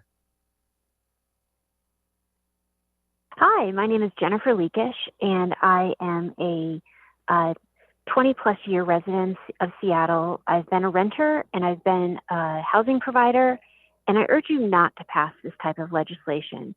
What it does is it prevents housing providers from actually taking good care of their properties. Costs go way up, and there's no way when you're using a figure like, I don't know, 4% pegged on an inflation rate. You know, when the city charges go way up, as an example, backflow testing on a property went up from $150 to $230 this year. Unless you can somehow, make sure that our costs don't go up, there is no way to passing this kind of legislation is a really bad idea. Also, we work with our tenants. They are our friends, and we are good people, and when they have problems, we help them. We are not the enemy. Thank you very much for your time. Deborah Pittock-Crawley. Hello. Thanks. I am, my husband's a union member. My father was.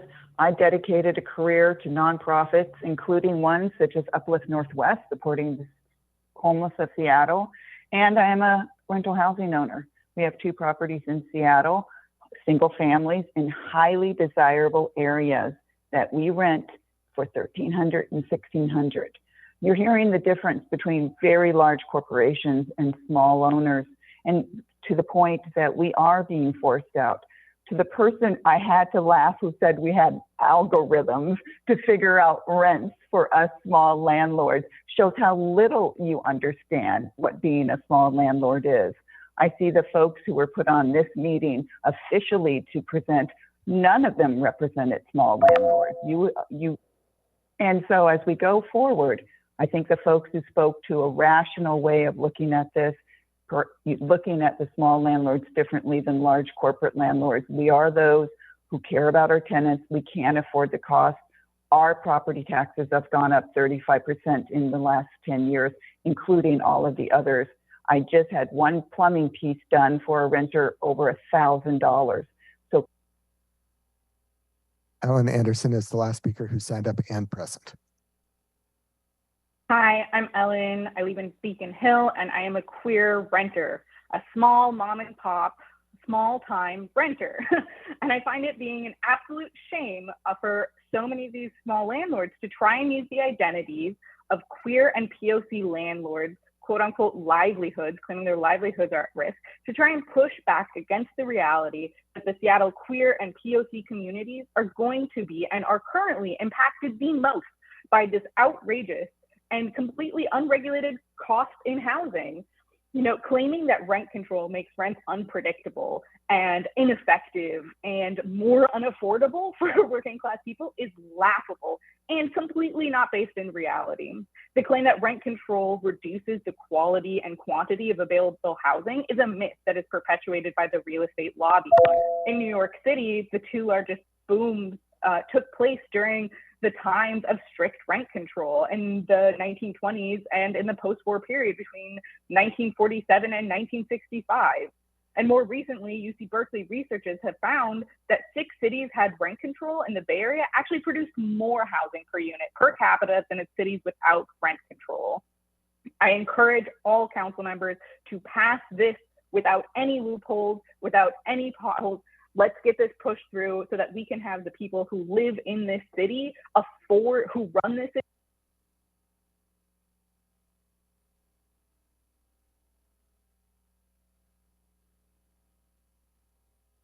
That's the final speaker in the online public comment. There are 4 people signed up but not present: Patrick Gibson, Bert Lawson, Howard Freeman, and Brett Frossaker, who are welcome to send in your comments if you are able. Thank you, Ted, and thank you to all those who spoke in public comment, and our presenters are arriving here. We have one presenter online. So the way we'll do it is for all the presenters, panelists, if you can, when you start, if you can start by introducing yourself for the record and then go ahead and say your contribution. And then of course, if you can be available for subsequent questions or comments, that would be really appreciated. We'll start with Ella. Go ahead. Sure, yeah, I'm Ella. I'm joining remotely from New York City. I'm a member of UAW 2325, representing public legal services workers here. And I'm also a New York City renter. And I'm here to talk about rent control in New York City, which has been mentioned a few times, and how both the protections that it offers for tenants, but also the serious limitations of it, point toward the need for the kind of rent control legislation that's being proposed by Councilmember Sawant's office, as well as the kind of fighting movement of working people that we've been talking about, and how these are needed in Seattle, New York, and every city in the country. So yeah, just to briefly outline the situation here, New York City has had some form of rent regulation ever since federal regulations were enacted, which that was part of FDR's Emergency Price Control Act. And then since 1950, when those federal regulations lapsed, New York has carried on regulating rent, and this is currently administered at the state level. All forms of rent regulation in New York City are overseen by the Rent Guidelines Board, whose members are by the mayor. We have both rent control, which is more restrictive and basically establishes a maximum rent for each apartment, which can only be changed every 2 years based on changes to the landlord's operating costs. And we also have rent stabilization, which was mentioned by one of the commenters, which is less restrictive, where there's no overall maximum rent set for an apartment, but rents can only be raised based on amounts set by the board each year. The more restrictive rent control currently applies to about 16,000 apartments in the city and about 1 million. So that all, sounds well and good, but I'm certain there's not a single person here today thinking to themselves, yeah, I've heard New York City is a really affordable place to live with reasonable rents. In fact, New York is the most expensive city in the United States for renters. So clearly something is going wrong with the measures that we have in place. One major thing is that there are over 3.4 million housing units in New York City, 2.1 million of which are currently occupied by renters rather than owners. So that means about half of the for rent apartments in New York City are under no rent. And those renters are completely at the whim of landlords and developers. The reason for this is that our regulations are only applicable to a very narrow field of units. Rent control is only for buildings built before 1947 and which have been continuously occupied since 1971. And stabilization is only for buildings built between 1947 and 1973 that have a certain number of units. This is clearly extremely restrictive in a city where, like Seattle, we constantly see developers seizing up land or knocking down wood to build new luxury apartments. And anything built after 1973 has absolutely no regulations on. These enormous gaps in the protections that working families have against the greed of big developers and landlords. The Blackstone Group being one of the biggest developers in New York City of both commercial and residential real estate, whose chief executive is worth over $30 billion, combined with inflationary pressures have meant that over the last 3 years, average rents have increased by about 20%, pushing the average rent for a one-bedroom apartment here to over $4,000, which is about $1,200 over an average New Yorker's month. Half of New Yorkers are rent burdened or spending 30% or more of our income on rent. And fully 1/3 of New Yorkers are paying over half of our income towards rent, or 1/3 of New York renters. As has been pointed out in regards to the Seattle legislation, lack of affordable housing clearly has a direct impact on rates of homelessness. And currently in New York City, which has the highest concentration of very wealthy individuals of any city in the world with 340 millionaires, there are 70,000 people living on the streets and in shelters, including over 20,000 children. In addition to the just plain narrowness of our regulations and how few apartments they actually cover, they're riddled with corporate loopholes and measures that keep all the power in the hands of big landlords, developers, and also the corporate politicians who are in their pocket. One huge one is the fact that the board that I mentioned that oversees these regulations and that critically decides how much rents can be raised each year in rent stabilized units is made up of 9 members who are all appointed by the mayor. Our current mayor, Eric Adams, is unambiguously an ally of big business who would never willingly appoint a board who would actually challenge to corporate greed.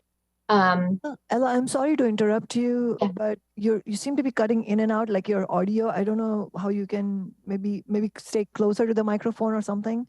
Like we seem to be missing the ends of some of your sentences. Okay, I'll try. Sorry, I'm not sure why that's happening. But yeah, as evidence of this, just last week, the board approved universal rent increases on stabilized apartments for the 2nd year in a row. And this year's increases were the highest that they've approved in a decade, up to 5% increases for 1-year leases and 7% increases for 2-year leases. Among the many loopholes or ways around the regulations, I'll also highlight vacancy decontrol, which has been as well. Or allowing for landlords to deregulate rent on a regulated apartment if there's a gap in residency. Vacancy decontrol is a part of our rent control legislation, which is why you hear stories of tenants and families holding on to rent controlled apartments in New York City by the skin of their teeth over generations, which makes sense when only 16,000 such apartments exist in a city of 8.5 million people. And vacancy decontrol was repealed in 2019 as to rent stabilized apartments, which is great, but there are loopholes around that as well. The main one being the practice of warehousing, where when a tenant, the rent stabilized apartment, landlords just keep it empty by not advertising it anywhere in order to avoid having to rent to someone who they can't buy high rents to. And because of this practice, it's estimated there are currently 20,000 vacant rent stabilized apartments in New York. Yeah, I'm also a renter in New York City, and given our more widespread situation and also my experiences, it's very clear to me that the kind of legislation being proposed by Councilmember Sawant without corporate loopholes is necessary all around the country. I don't live in a rent-controlled or stabilized apartment, but our housing law has a provision for all tenants that says that although landlords can raise rents by however much they want, depending on how long you've lived in an apartment, they have to give you a certain amount of notice before the increase goes into effect. And just in the past few months, my landlord tried to raise the rent beyond the legal threshold, given that he'd given us less than 90 days notice. And my roommates and I had to know, understand, and repeatedly point out the housing law to our landlord, all with him threatening us and saying that he would get his attorney involved because we were breaking the law, before he conceded that we were right. And our, victory, quote unquote, wasn't even that the insane rent increase won't go into effect, but that we'll get an extra month in our apartment while the increase goes into effect for the next. And I think these, anecdotal and more widespread examples show the limitations of weakly enforced and loophole-ridden tenant protections and rent protections, which result in people having to essentially represent themselves in very adversarial negotiations with landlords. And that's also a small landlord that I rent, by the way. One last point that I'll end on is that I also work as a paralegal at one of the public defender's offices in New York, and I mostly work with people who have been convicted of felonies in Brooklyn, Queens, and Staten Island. And this job has allowed me to see very clearly how when someone is dealing with dire economic circumstances and not having their basic needs met, like stable housing, they're all the more at risk of getting caught up in the criminal justice system, sometimes for life. And this is especially true of Black working class people and families. When people are pushed into housing insecurity and homelessness by skyrocketing rents, a snowball effect is created where it becomes more difficult to hold down a job, and more likely that someone gets involved with things like drugs and gang activity to make money and also provide some level of security, which can obviously result in contact with the criminal justice system and lengthy prison sentences. This isn't even to mention the fact that homelessness itself is often considered a crime by some jurisdictions, with people getting arrested and locked up for things like sitting down in public, which happens in Austin, Texas, after Proposition B passed there. So when people are pushed out of their homes by corporate greed, they're ushered right into our prison jails. As part of my job, I just went to one of our state prisons on Monday to visit with one of our clients who's serving a 16-and-a-half-year sentence for a violent crime stemming from a severe episode of postpartum depression after she had a child as a teenager, was kicked out of her home, and was dealing with caring for an infant who had severe medical problems by herself while sleeping on the trains or on friends' couches. And she's now coming within a few years of her release from prison, and was talking about how she doesn't plan on returning to Brooklyn, where she was raised and where all of her friends and family are, because of the increase in the cost of living since she's been incarcerated. So after looking forward to going home, since she first got locked up at 19 years old, she's going to a new state to start over by herself.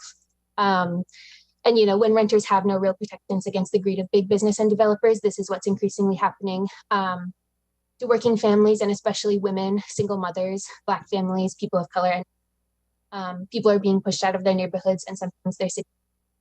So hopefully this has gone, some of the way in arguing for why rent control legislation like the type that's being put forward today is needed, with rent increases that are capped at the rate of inflation that covers all rental units without loopholes like vacancy decontrol. The protections that New York renters do have against corporate greed trace back to times when tenant and labor movements were strong, both locally and nationally, and the rollback and loopholes reflect subsequent lulls in these movements when big business and landlords were able to swoop in. And a victory in Seattle, even in the form of a trigger law, while the fight to repeal the statewide ban on rent control continues, would provide crucial inspiration and momentum for tenants and our movements everywhere, which is desperately needed in New York. Thank you so much, Ella. We really appreciate it. Yeah, if you guys want to applaud, that's perfect.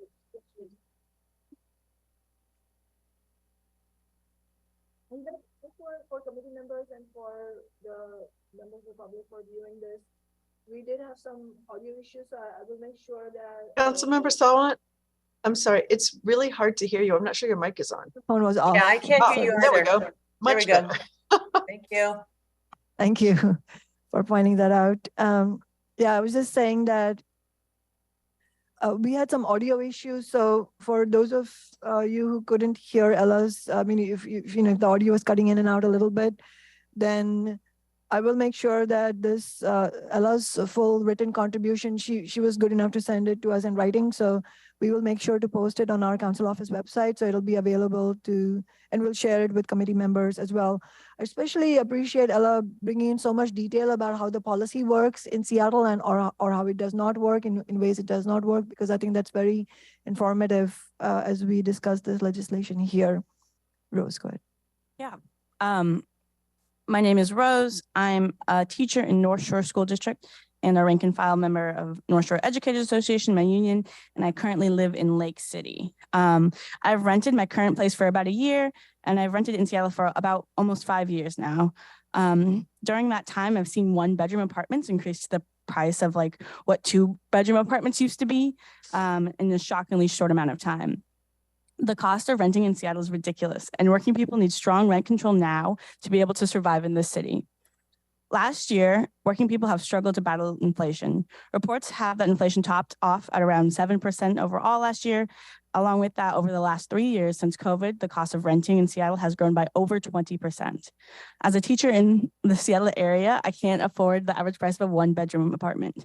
And like me, the majority of renters are stretched incredibly thin. I've been in it's still on. I've been in situations where I've had to stretch out groceries over weeks to make ends meet. And I know that I'm far from the only one. Nationally, 39% of Americans say that they are forced to skip meals in order to afford housing payments.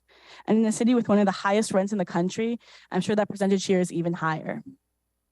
Last year in Washington State, teacher resignation was at the highest level in 3 decades, with record numbers of teachers leaving the greater Seattle area schools specifically. We need teachers to be able to afford to survive, and right now that is not the case. Teachers like me are being pushed farther and farther out and forced to commute long distances to work, on top of barely being able to afford groceries. It's also worth mentioning that the same Democrats at the state level who have refused to lift the ban on rent control have also refused to tax the rich to fully fund our public schools, which are facing devastating cuts and even school closures in Seattle and across the state. As a teacher in the Seattle area, I've seen how rents have affected students. One of my teaching experiences in another district included a student whose father moved out of the county after a divorce because he couldn't afford rent on his own. Needless to say, this negatively affected the students' participation in class, and due to the distance, sometimes their attendance completely. There are hundreds of teachers who have similar stories of how rent and housing insecurity can bring devastation to students and educators. This is one of the reasons why Councilmember Kshama Sawant and a movement of renters, Take your time.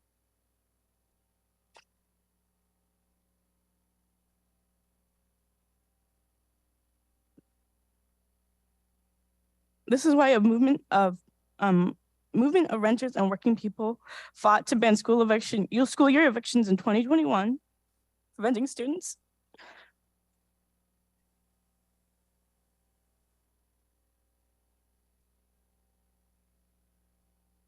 You're doing great, Rose. Preventing students and any school staff from being kicked out of their homes during the school year. It's shameful that in Seattle, while billionaires and corporate real estate tycoons use our city as a playground for the rich, 2,149 students, 1 out of every 25 in the district, are experiencing homelessness in 2021. Excuse me.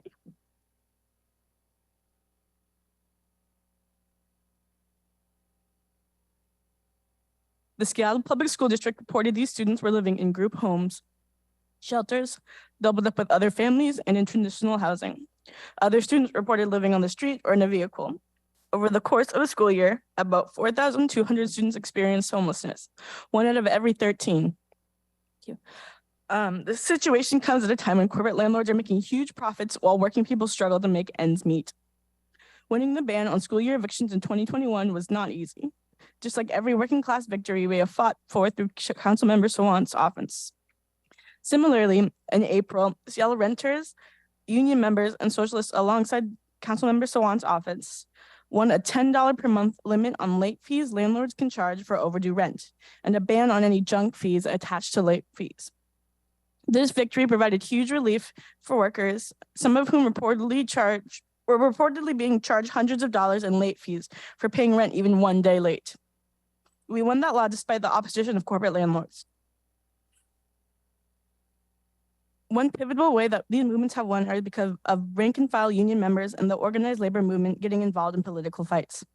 The endorsements, the mobilization of union members, and the resources that unions put forward to help build the movement and pressure that is needed to win. I'm an educator and I'm in a teachers union. It is so clear to me and so many other educators that we need rent control. This is a workers' fight. If you are listening to me and you're in a union, please get in touch with Councilmember Sawant's office to talk about passing a resolution in your union to endorse this rent control struggle. And bring your fellow union members to the next committee meeting. A majority of Seattle's working people are now renters, but even if not every union member at your job is a renter, other workers and other union siblings will very much feel the effects and be in solidarity with you. Not a single member in my union was an Amazon worker, yet we passed a resolution supporting the Amazon workers at the Kentucky-Cincinnati KCVG warehouse who are courageously organizing to win a union because this wider solidarity is vital. Unions taking up social and political struggles only strengthens them in the entire working class. I urge that every council member supports this. Corporate landlords, who are the main culprits for the spiraling rent, have been swimming in profits, lobbying behind the scenes against workers, and have been making it near impossible to afford to live in the city. I urge council members to side with workers, not with the real estate corporations, and pass this bill without any watering down amendments. Thank you.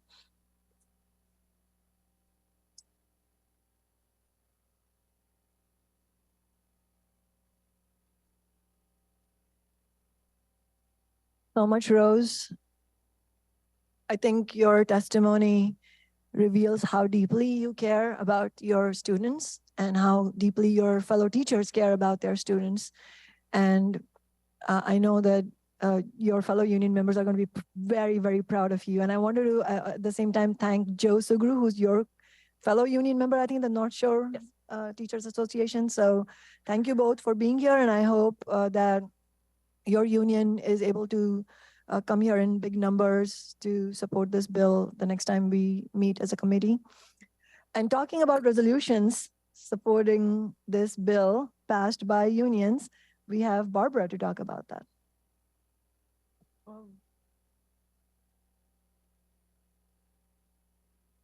My name is Barbara Finney.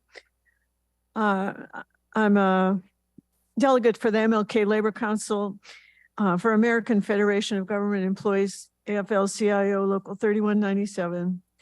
And Council Member and Chair Sawant, I appreciate you as a rank and file union member yourself inviting me to join this panel today and this awesome experience of hearing testimony from so many people in favor of rent control. I'm a retired nurse from the VA hospital and a proud rank and file member of AFGE 3197, which represents the bargaining unit of professionals, blue collar and clinical healthcare workers at the Seattle VA Medical Center. Seattle VA is a diverse workplace, a federal workforce affiliated with the UW Medical School. Veterans make up about 1/3 of the VA employees. Our patient population is entirely made up of veterans, and it is like in a Medicare for all kind of system, healthcare system, a not-for-profit civil service system. Federal workers and their families, alongside everyone else, have struggled to pay the rising rents in Seattle. One VA clinic worker and union member puts it like this: everybody in Seattle is affected by the high rent. You can't get ahead. You can't take care of your family because you have to pay the rent. It absolutely affects our patients. They're trying to pay the rent, trying to buy food for gas, pay for gas to get to medical appointments. Rent is just out of control. Another union member describes the struggle of single parent co-workers working full time, paying the rent, then skimping on everything else, having to depend on the food bank to feed their families. My own experience as a nurse coordinator for VA surgical section included working with patients being discharged home after surgery, but home is to a shelter bed because they're homeless. Those situations happened too often before the pandemic and current sky-high rents and inflation and current level of homelessness in our city. Seattle's high rents are increasingly driving workers, veterans, seniors, the poor, the disabled, and families with children into debt, into moving into an eviction and homelessness. AFGE 3197 members voted to endorse and support rent control legislation sponsored by the Office of Councilmember Sawant. The renters' rights and renters' protections already won with the leadership of Councilmember Sawant and our movement have been concrete gains for Seattle renters and put pressure on other cities and the state to follow suit. I'm proud to have been one of the many union and community activists who over the last 7 years for me, it's been 7 years, it's been longer for the movement I know, have fought and won legislation to help renters in Seattle. Wins like 6 months notice for rent increase, economic eviction assistance, winter eviction ban to protect tenants from being displaced during the 3 coldest months of the year, and much more legislation that's made a positive difference for working people, including federal workers. But that's not enough. Corporate landlords who increasingly dominate the Seattle rental market use every trick they can to raise rents to increase their profits. Unaffordable rent has been forcing workers and their families across trades and wage brackets to have to move, often out of Seattle. A residential move ranks among the highest stressors of life. Demands of stressors on the body pose a threat to physical, psychological, relational, and spiritual well-being. The majority of the population of Seattle are renters. The well-being of renters is inseparable from the well-being of our workplaces, our unions, schools, communities, and our city.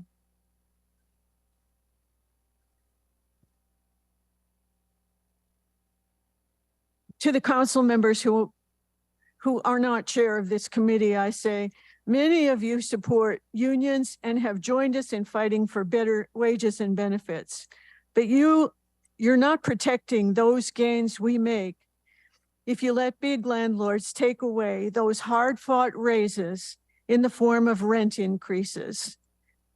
That's why fighting for pay raises and for rent control are two sides of the same coin. If you support good pay for workers, then you need to support rent control with no exceptions and no loopholes. And then together demand that legislators in Olympia lift the ban on rent control. Progressive elected officials in Olympia have said for years that they want to support renters, but time and again they fail.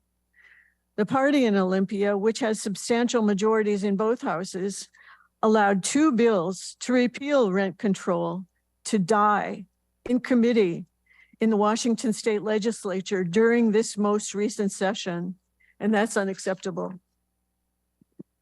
All of us have a stake in this fight for rent control in Seattle.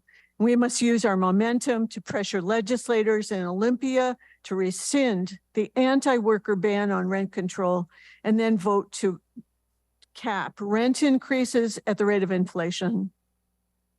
Working people, unions, community, and faith organizations must fight together for rent control without loopholes, carve-outs, or exceptions, and for taxes on the rich to fund major expansions of publicly owned rent-controlled social housing.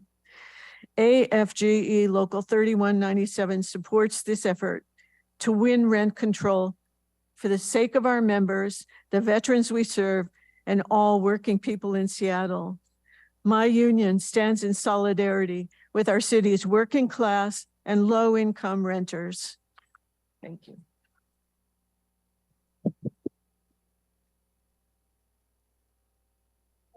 Thank you so much, Barbara. And I could not agree more when you said that fighting for pay raises and for rent control are two sides of the same coin. In fact, I remember both during the Seattle educators strike last year, I believe, and what the strike in 2015. The thing that I heard the most when I went to the picket lines was the housing unaffordability.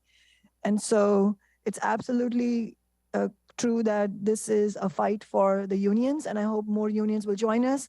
And I really appreciate AFG Local 3197 joining us in this, and also WOOPC Local 1495 that has joined us. And in fact, both the unions have joined us in supporting this rent control public hearing that we're going to be holding on July 12th. That's a Wednesday, July 12th at 6 p.m. at All Pilgrims Church on Capitol Hill.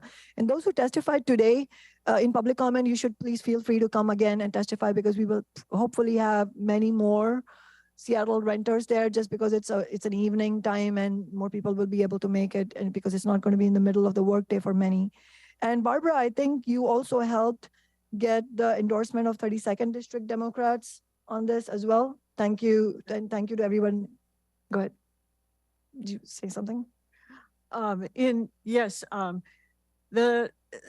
There's rank and file Democrats who are supporting rent control, I'm sure, and that is testified by the fact that the 32nd legislative Democrats voted to endorse this rent control campaign as part of their platform several years ago, and this endorsement is ongoing for that group.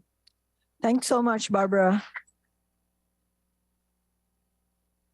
I think that's a very important point that Barbara just made, that the rank and file of those who identify as Democratic Party supporters are strongly in support of this. Hopefully other legislative districts of the Democrats will also support this as we go forward. As far as the discussion is concerned, I had a few questions off the start, and please, committee members, you should feel free to raise your Zoom hand, or in Councilmember Nelson's case, if you wanted to speak, let me know. One point I wanted to note is how and thank you, Ella, for sharing with us the reality of what happens when there are loopholes in rent control. And Ella, did I hear you right that you said that obviously New York's population is what, 8.5 million, something like that, and you said there are 16,000 apartment or rental homes that are rent controlled? Yeah, exactly. The rent control that actually establishes a maximum rent, that's only 16,000 apartments that have that. And then 1 million have the less restrictive stabilization, but that's 1 million out of like 3 million total housing units. Right. That's a pretty stunning number. And I think that points towards why we are insisting, as we have in the draft legislation that we have, which is making sure that rent control applies to all rental homes, regardless of size, regardless of location, regardless of which year the building was built. I mean, we've seen corporate landlords carve out all kinds of loopholes. Like in California, one of the things that has undermined, among the many things that has undermined rent control policies there, is saying that buildings that were built after a certain year are going to be treated differently than buildings that were built before. But we don't care, because it's still renters and human lives that are being affected by unaffordable housing. So all all units should be rent controlled. And then the other very important point you made, Ella, was the kind of loopholes that landlords are trying to figure out, even though vacancy decontrol was removed, which obviously that's the first step. It's very important. That's why our proposed legislation here does not have vacancy decontrol. And I know in the central staff memo, there's a powerful statistic that was actually shared by some of the people in public comment, which was useful, which I won't mention now because we'll come to that. But you're saying that even though we now have vacancy control in New York City, landlords are trying to get around that by this practice of warehousing. Yeah, exactly. And yeah, like we still have vacancy decontrol for the actual rent controlled apartments, those 16,000 that are actually capped at a maximum rent. But yeah, for the rent stabilized apartments, that was repealed in 2019. But yeah, there's this practice that I think is especially taken up by big landlords who, you know, have these other buildings that are not often have these other buildings that are not regulated where they can charge the sky high rents. And so rather than fill a rent stabilized apartment after it becomes vacant, because now they would have to keep it rent stabilized even with the vacancy, they just don't advertise it anywhere so that no one knows that it's available. Which, yeah, as I said, like I think in 2022, it was found that there's 20,000 rent stabilized apartments, which is obviously, you know, an egregious waste in a city where there's, you know, 70,000 people living on the street. Right. And do you know in that appeal that they did where they won vacancy control for rent stabilized units, why did they not include the rent control units? So you're saying that rent control units still have vacancy decontrol?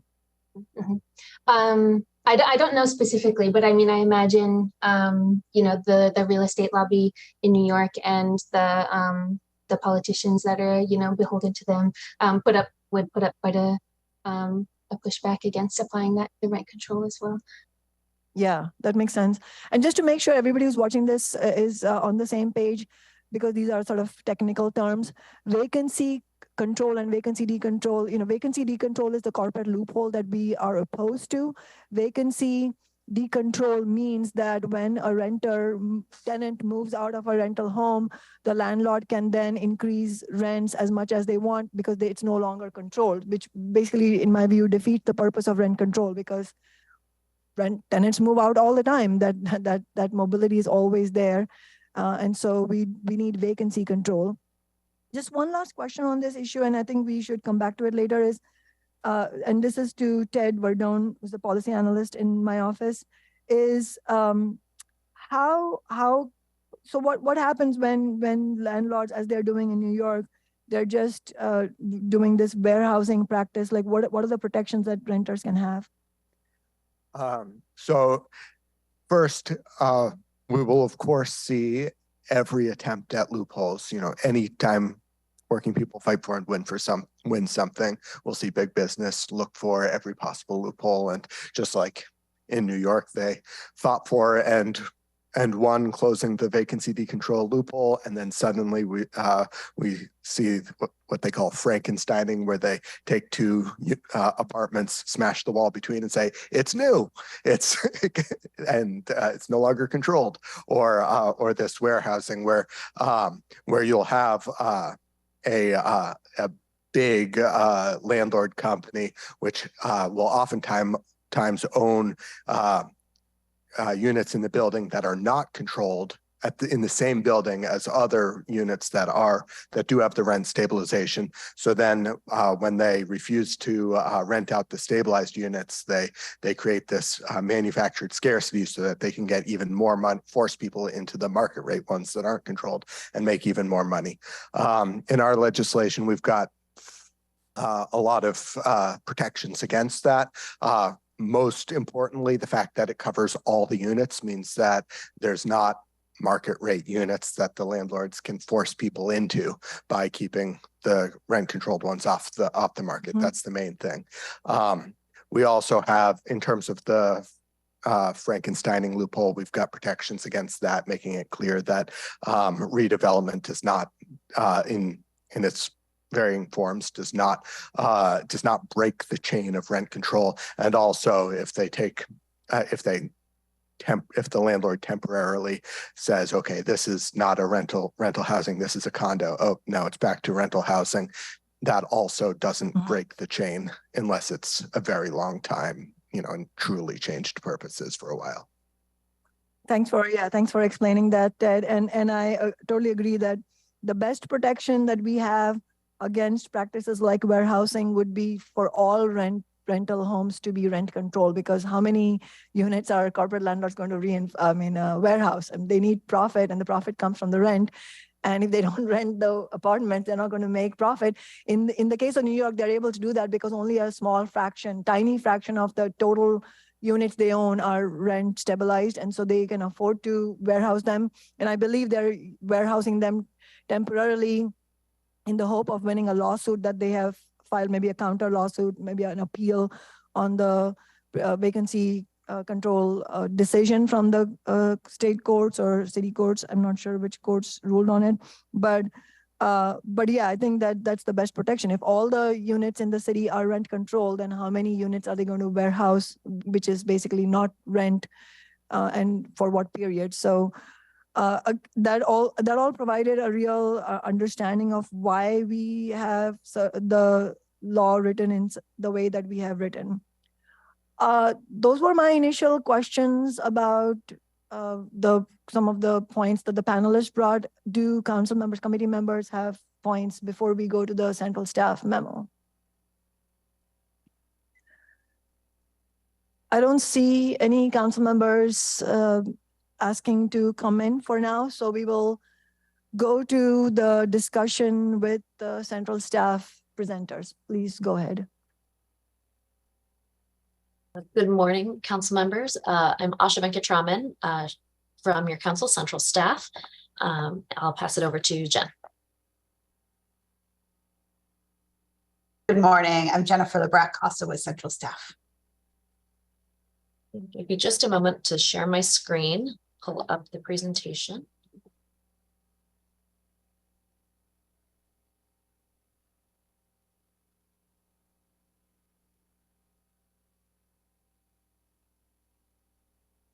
Okay.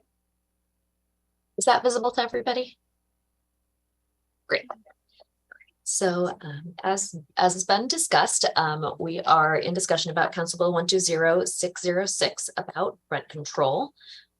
What we'll do is do a quick discussion of the state of the rental market, and then I will talk about what the legislation itself does, and then pass it over to Jen to talk about both analysis of the policy choices that are made in the legislation, as well as comparison to other cities.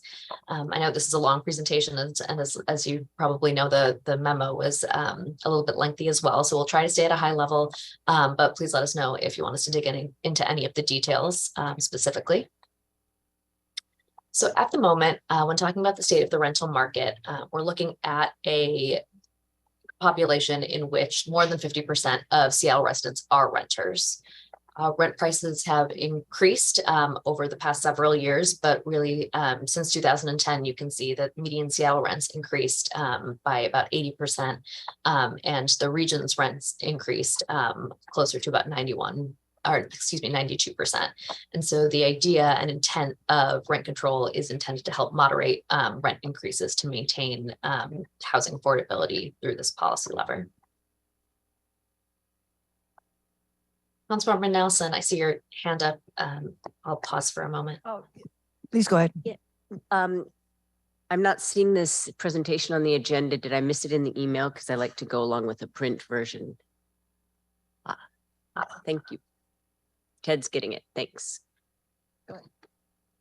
I should add, Council, Madam President or Madam Chair, I didn't receive it either. So I don't need it right now, but if you could send it, that'd be great. It came out pretty recently. It contains the same basic information as the memo, but I'll forward it to all committee members now. Go ahead, Asha. So we'll do a quick summary of the legislation, starting with the pieces around effectiveness, and then moving into what types of housing units the rent control program would apply to. Talk a little bit about the limitation on rent increases, what new rental units or what is applicable to new rental units. Talk about the Rent Control Commission and district rent control boards, the potential for petitions for emergency rent control exemptions, and then move into the administration and enforcement pieces. In terms of effectiveness, and I believe this came up during public comment, there is current state legislation that prohibits the regulation of rent in any city, which does include Seattle. The way that this bill is structured is such that if this bill passes, it's effective only after the repeal of the prohibition against regulating rents at the state level. So if that were to happen, the repeal would trigger an 18-month period in which rents would be frozen, and then these provisions around rent control would go into effect. If the state were to repeal the prohibition against rent control, but then preempt the city's regulation of rent, this legislation would not go into effect. And as you'll see reflected in the recitals, the intent is to move forward with the charter amendment to be able to make rent control commissioners an elected office. And then we would need to likely future amend this legislation to reflect that new election structure. We'll get into the terms and the appointments of the commissioners in a moment, but as in terms of effectiveness, that charter amendment would impact and transition from appointments to elections. So the rent control program, this legislation would apply to almost all types of rental housing units, with a few limited exceptions. It would not apply to short-term rentals, so like Airbnb units. It wouldn't apply to transient lodging, such as hotels or motels. It would not apply to shelter or transitional housing, any government or housing authority owned housing, or any units that are otherwise exempted from city regulation. Just one note about the government or housing authority owned housing, that is a specific exemption. It does not include housing that is affordable housing either through nonprofits or through city funding. It's very specifically narrowed to ownership by the government or a housing authority. Next, in talking about the limitation on rent increases, the basic calculation we're looking at is no rent can be increased over what's called the maximum annual rent increase over a 12-month period. And so that the 12-month period applies either to one single rent increase or the result of cumulative rent increases. So if for whatever reason someone is increasing rent every 3 months, cumulatively the amount of that rent increase can't exceed the maximum annual increase. And we calculate the maximum annual rent increase by multiplying the rate of inflation by the average monthly rent over the previous 12 months. So for example, if somebody was paying $1,000 over the previous 12 months, and let's say, for example, inflation was 10%, the maximum annual rent increase would only be $100. So rent would only be able to be increased total to $1,100. The legislation provides for what happens if utilities are included in rent versus what happens if they aren't included in rent, and how that factors into the maximum annual rent increase. And as mentioned previously, this limitation applies to rental units specifically, not each tenancy, which is referred to as vacancy control. The vacancy piece refers to what happens between tenancies, given that the provisions here are intended to apply to the units themselves. Somebody moving in or out of a unit would have less impact on the ability of a landlord to increase rent outside of the maximum annual rent increase. Moving into new units, there are a few circumstances in which the initial rent limitation would not apply. So in general, for rental units that are offered for rental on the market, there would be a limitation over the rent increase, but when setting new rent for a unit, in these particular circumstances, there wouldn't be any limitation to how much that amount would be. And so that's for newly offered units that are replacing previous rental housing on a site that did not have, in which the rental housing was only on the site more than 10 years before this newly offered unit is happening. So in other words, if somebody were to rent out a new unit in 2023, if the last time the unit on that, if the last time the parcel had been used for rental housing was back in 2010, the landlord would be able to set that initial rent at any amount. The same applies if the area was never used for rental housing at all. And we'll get into this a little bit in the next slide, but if there is rental housing on the unit that exceeds the square footage of the previous rental housing that was on the parcel. Once that initial rent is set, it is subject to the limitations on subsequent rent increases. So once that initial rent is set by the landlord, the maximum annual rent increase would then apply to whatever increase the landlord wanted to make in rent moving forward. There's also a one-to-one replacement requirement. And this basically means that the limitations on the initial rent that is charged in rental housing would apply when any unit on the site had been used as rental housing previously. So as in the previous example, if a new construction happens and a rental unit is going on the market in 2023, but previously there had been demolished rental housing units that were taken down in 2018, then those new units would be subject to the maximum annual rent increase. And that increase could not exceed the most recent recent rent that was charged for the unit, in addition to the cumulative maximum annual rent increases between the year the units were demolished and the new year. It's a little bit confusing, but for example, if the demolished units previous units were demolished in 2018, and let's say there were 3 400 square foot units, new units that were built in 2023 and let's say there were 4 300 square foot units, that new unit would exceed the amount of replacement housing, and that unit would not be subject to the rent increase limitations, but the existing 3 units would be. The intent is for the landlord to match the new units to the previous units in terms of comparability, and figure out which units are replacement units that would be subject to limitation, and which units are new units that would not be subject to the initial rent limitation.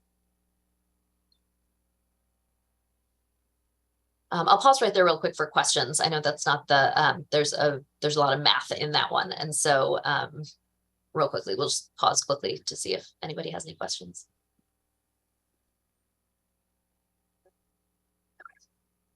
Moving into the Rent Control Commission. So there's intended to be a citywide rent control commission that has 42 members total. 35 of those members would be renters and 7 would be property owners. And as we'll discuss when we get to the district rent control boards, that 42 members is split up into districts. The idea is for them to meet quarterly so that they can solicit community comment, make recommendations to the council and the mayor about rent control policies and regulations, see if there are any changes that they would recommend about the calculation or the amount of the maximum annual rent increase, and then to hopefully ensure fair and consistent application of rent control regulations. As I mentioned earlier, initial appointment for these is for 2 years, but if the charter amendments were to be in effect and then this legislation was amended, these would transfer to elected rather than appointed offices. The district rent control boards are a division of the Rent Control Commission and essentially divided into the 7 council districts.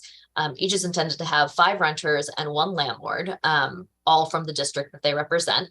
And the intent of these boards is to hold hearings on the emergency rent control exemption petitions, and then make a decision about whether a petition should be granted. These petitions, which we'll get into in a moment, are intended to allow landlords to ask for exemptions from the maximum annual rent increase that apply to those rental housing units. And so petitions themselves would be heard within the district where the rental housing unit was located. So within that appropriate district rent control board geography. And the rent control board would be looking at a couple things. First, to be able to apply for this exemption, the landlord needs to have incurred some financial hardship from the cost of repairing major damage that comes from unforeseeable events. So things like earthquakes or floods, that sort of thing. And have incurred that financial hardship in a way that keeps them from completing property repairs or for paying for completed repairs without an exemption being granted. The board is not intended to be able to look at regular sort of wear and tear or foreseeable major repair of units. This is narrowed to those those repairs that come from unforeseeable events. And the board is also required to look at financial hardship to the tenants if the petition itself is granted. In general, and this is stated in the legislation, a board is not intended to be able to grant that exemption if it means that granting the exemption would be reasonably expected to result in 1 or more tenants being unable to remain housed. And that's not just, it's not just if the tenant is unable to remain housed in that specific unit, but in general across Seattle. The next couple slides are about administration and enforcement. So the Seattle Department of Construction and Inspections would be the department that is enforcing these regulations. And there are a couple different ways in which they are doing that work. One is to prevent landlords from retaliating against a tenant for trying to exercise their rights. So the same sort of anti-retaliation protections that the city has in many of its code provisions. And there is a presumption already baked into the bill that makes that presumes that retaliation has occurred if a landlord takes any of these specific actions within 90 days of a tenant's exercise of their rights. The next piece, sorry. Asha, sorry to interrupt you. Before you go on, Councilmember Nelson has a question. Yeah, thank you very much. I'm going back to the charter amendment issue. Can you say more about that? I'm wondering why it wasn't, why the need for a charter amendment to effectuate elected offices included in the body of the legislation, because that seems significant. And thinking that maybe you could just read that recital for people that don't have it in front of them.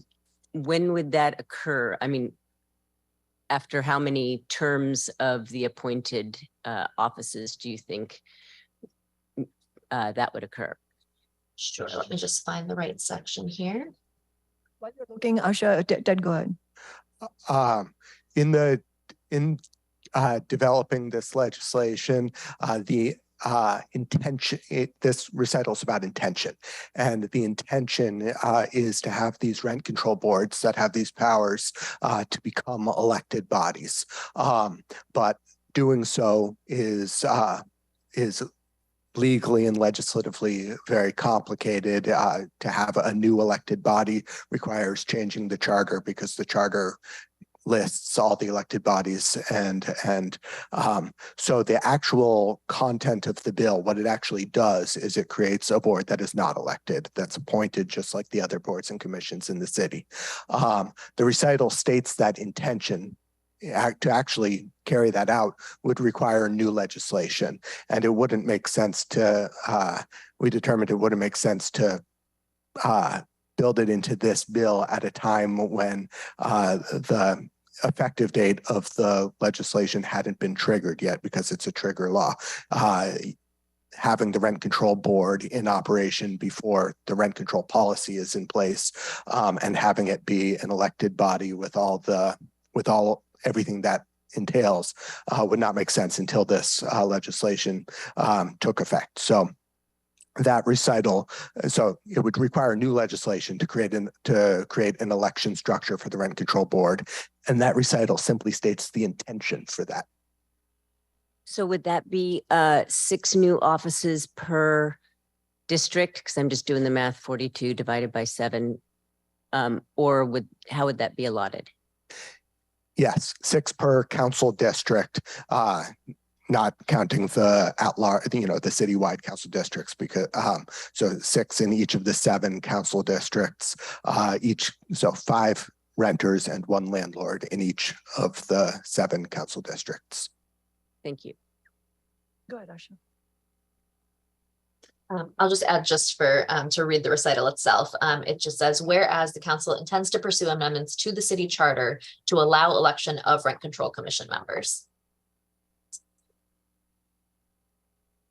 Okay.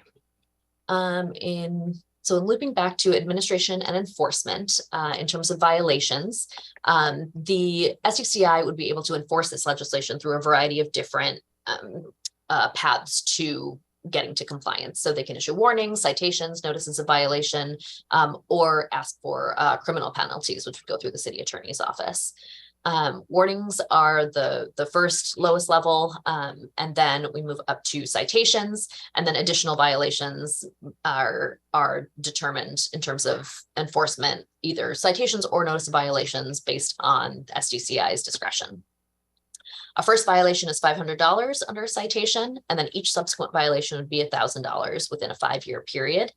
And that is subject to cumulative penalties until compliance is achieved. The alternative criminal penalty would only come into effect for a landlord who violates or has failed to comply with 2 or more citations and 1 notice of violations within 3 years. So the city attorney would be able to file charges against a landlord for a misdemeanor. Lastly, on this slide, the legislation does include a private right of action for tenants against the landlord. So they would be able to sue in a court of the right jurisdiction to enforce their rights. On this last slide about administration and enforcement, this is mostly about registration under the rental registration and inspection ordinance. So this RIA registration. The intent here is for landlords to include both the amount of rent that's been charged over the past 10 years, any rent increases since they first registered, and the current rental amount at the time of registration. Okay, before we move into analysis and comparison, I'll just pause again for questions, and then I will turn it over to Jen.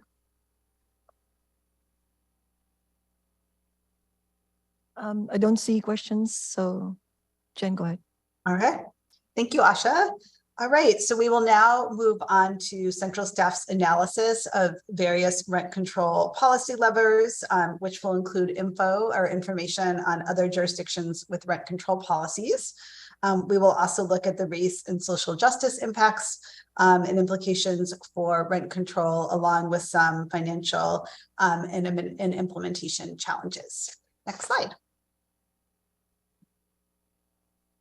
So as part of our analysis, we did look at 4 other cities with rent control along with Oregon's law, which is statewide. And we will go into some specific details on those cities as we talk about different policies. So just a little orientation first to the research that is available around rent control. A lot of the research is from traditional economics literature, which generally finds that rent control is an ineffective or counterproductive policy. However, when there are empirical studies done on real life examples, results can be more mixed. Overall, it is difficult to predict the impact of specific rent control policy decisions because the impact will depend on a number of factors and local conditions, such as zoning, the housing market, or the economy. Next slide. Based on the limited empirical data that is available, there is a field of recommended best practices related to rent control, and we've already heard some of that from the panelists. This slide has recommended best practices by policy link. CB 120606 does generally incorporate these best practices. I do want to note that it is beyond the scope of the central staff assessment to determine whether or not tenant protections are robust, which is the second item here. Next slide. I'll now talk through a couple different specific rent control policy levers or policy decisions. The first one is around what units should be covered by rent control laws and what units should be exempted. As already noted, this bill that we're discussing today covers all rental units, including new construction. There are few, if any, existing rent control policies in the United States that cover new construction. So there's really no empirical data about what the impact might be of covering new construction with rent control on what that impact would be on the rate of new construction for rental units or on the overall housing supply. Covering some, but not all rental units can create what is called a partitioned market. And I think we heard some of that from the panelists from New York. Sometimes that partitioned market can have unintended consequences. For example, prices might be higher in the uncontrolled portion of the market than if rent control did not exist at all. I think that's one of when classical economics literature finds rent control to be counterproductive. That's one of the implications that they're talking about. It may also be that it is the highest capacity or highest resource tenants who are able to secure the limited supply of controlled units. Next page, please. Another key policy is around vacancy control, and I know there's already been quite a bit of discussion about this. As a reminder, vacancy decontrol is when a rental property owner can establish any rent upon a vacancy, and vacancy control is when the same maximum annual rent increase applies whether or not the unit is vacant. In CV, I'm sorry, I forgot this bill before us today, that has a vacancy control provision.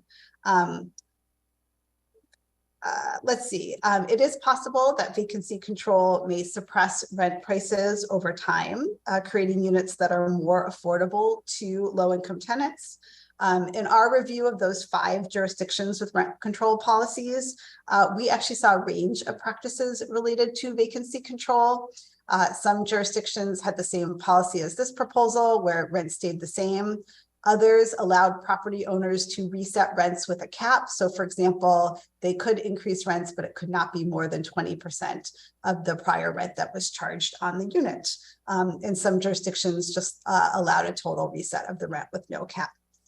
I think that's it for that. Next slide, please. Of course, another key policy lever when it comes to rent control is what the maximum allowable rent increase should be. As you've already heard under this proposal, the maximum annual rent increase would be tied to the change in the consumer price index, or otherwise known as inflation. For the 5 jurisdictions that we looked at, we again saw a range of practices. Some tied also just to CPI. Some allowed CPI plus an additional factor like CPI plus 2%. You know, some just set a set percentage. St. Paul, Minnesota said 3% every year, regardless of what's happening with CPI.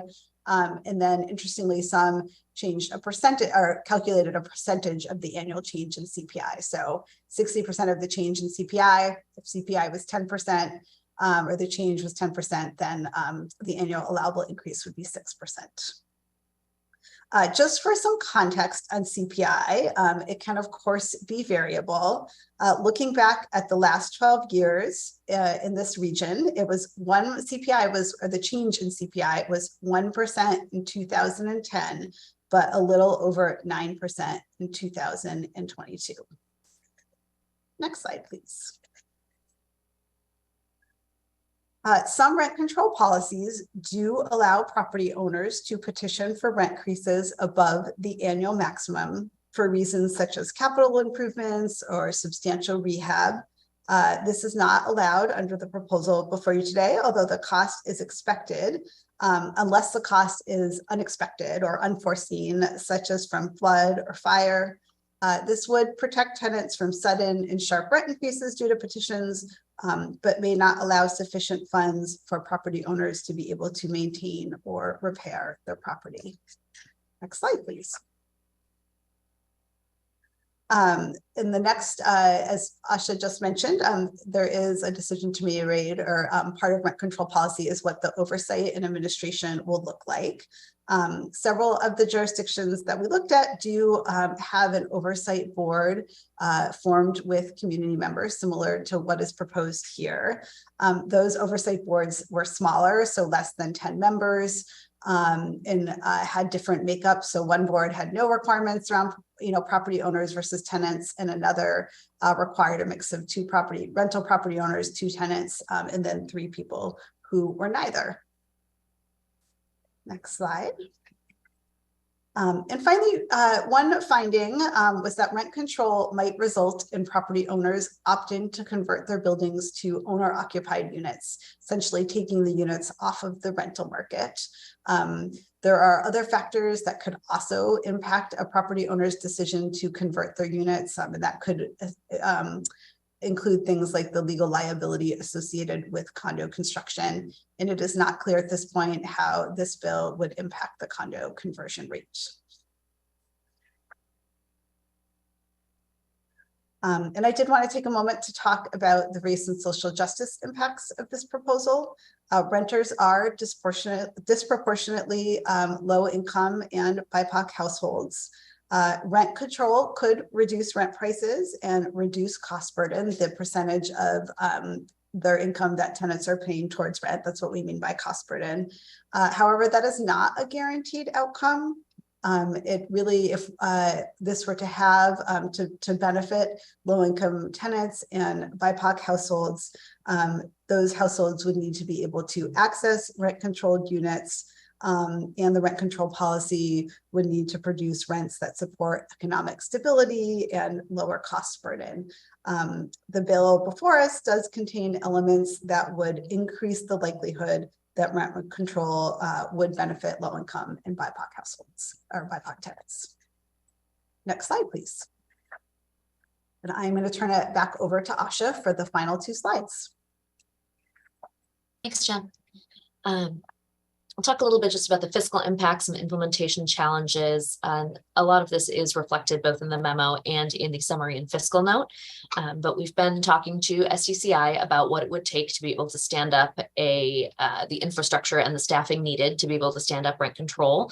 And their indication is that they can't yet accurately estimate those costs. And a lot of that is because we don't know when this program would actually go into effect, since it is dependent on the statewide repeal of the ban on regulation of rents, given that labor costs, IT costs, consultancy costs, all of those have changed over time. The closest general comparable estimate that SDCI compare this program to was setting up the Rio program maybe about 10 years ago. And at that point, it cost about $5 million. And so while that is not a perfect apples to apples comparison of costs, it is sort of a general estimate about what this would cost at a minimum for the city to be able to stand it up and do all of the enforcement, the staffing of both the boards and the commissions, as well as staffing phone calls that come in about rent control for the property owner and tenant assistance group to be able to field all of those inquiries. One thing that this bill does do is build in about 18 months between when a rent freeze would happen and when the rent control program itself would go into effect. And some of that was built around the assumption that any repeal of the state legislation would likely happen and go into effect by about July 1st, giving SDCI and the executive a chance to then figure out how much it would cost to stand up this program, have a conversation in the annual budget process about that, and then hopefully get any potential appropriations to the to SDCI to be able to start standing up infrastructure January 1st of that next year, with the anticipation that 12 months later this bill would go into effect. Lastly, in terms of next steps, as Councilmember Salenth mentioned, there's likely a special committee meeting on July 12th about this legislation. We would request that council members submit any of their amendments by July 13th to central staff so we can prepare them and get them ready for a vote on July 21st, which is the next regularly scheduled Sustainability and Renters' Rights Committee meeting, with the intent of voting the legislation out of committee at that time. And if this committee does recommend that this legislation move forward, it would likely be in front of the City Council for a vote on August 1st. With that, I will stop. Oh, sorry, wrong way. Stop sharing the screen and happy to take any questions that you all might have. Thank you, Asha and Jen. Are there questions from council members?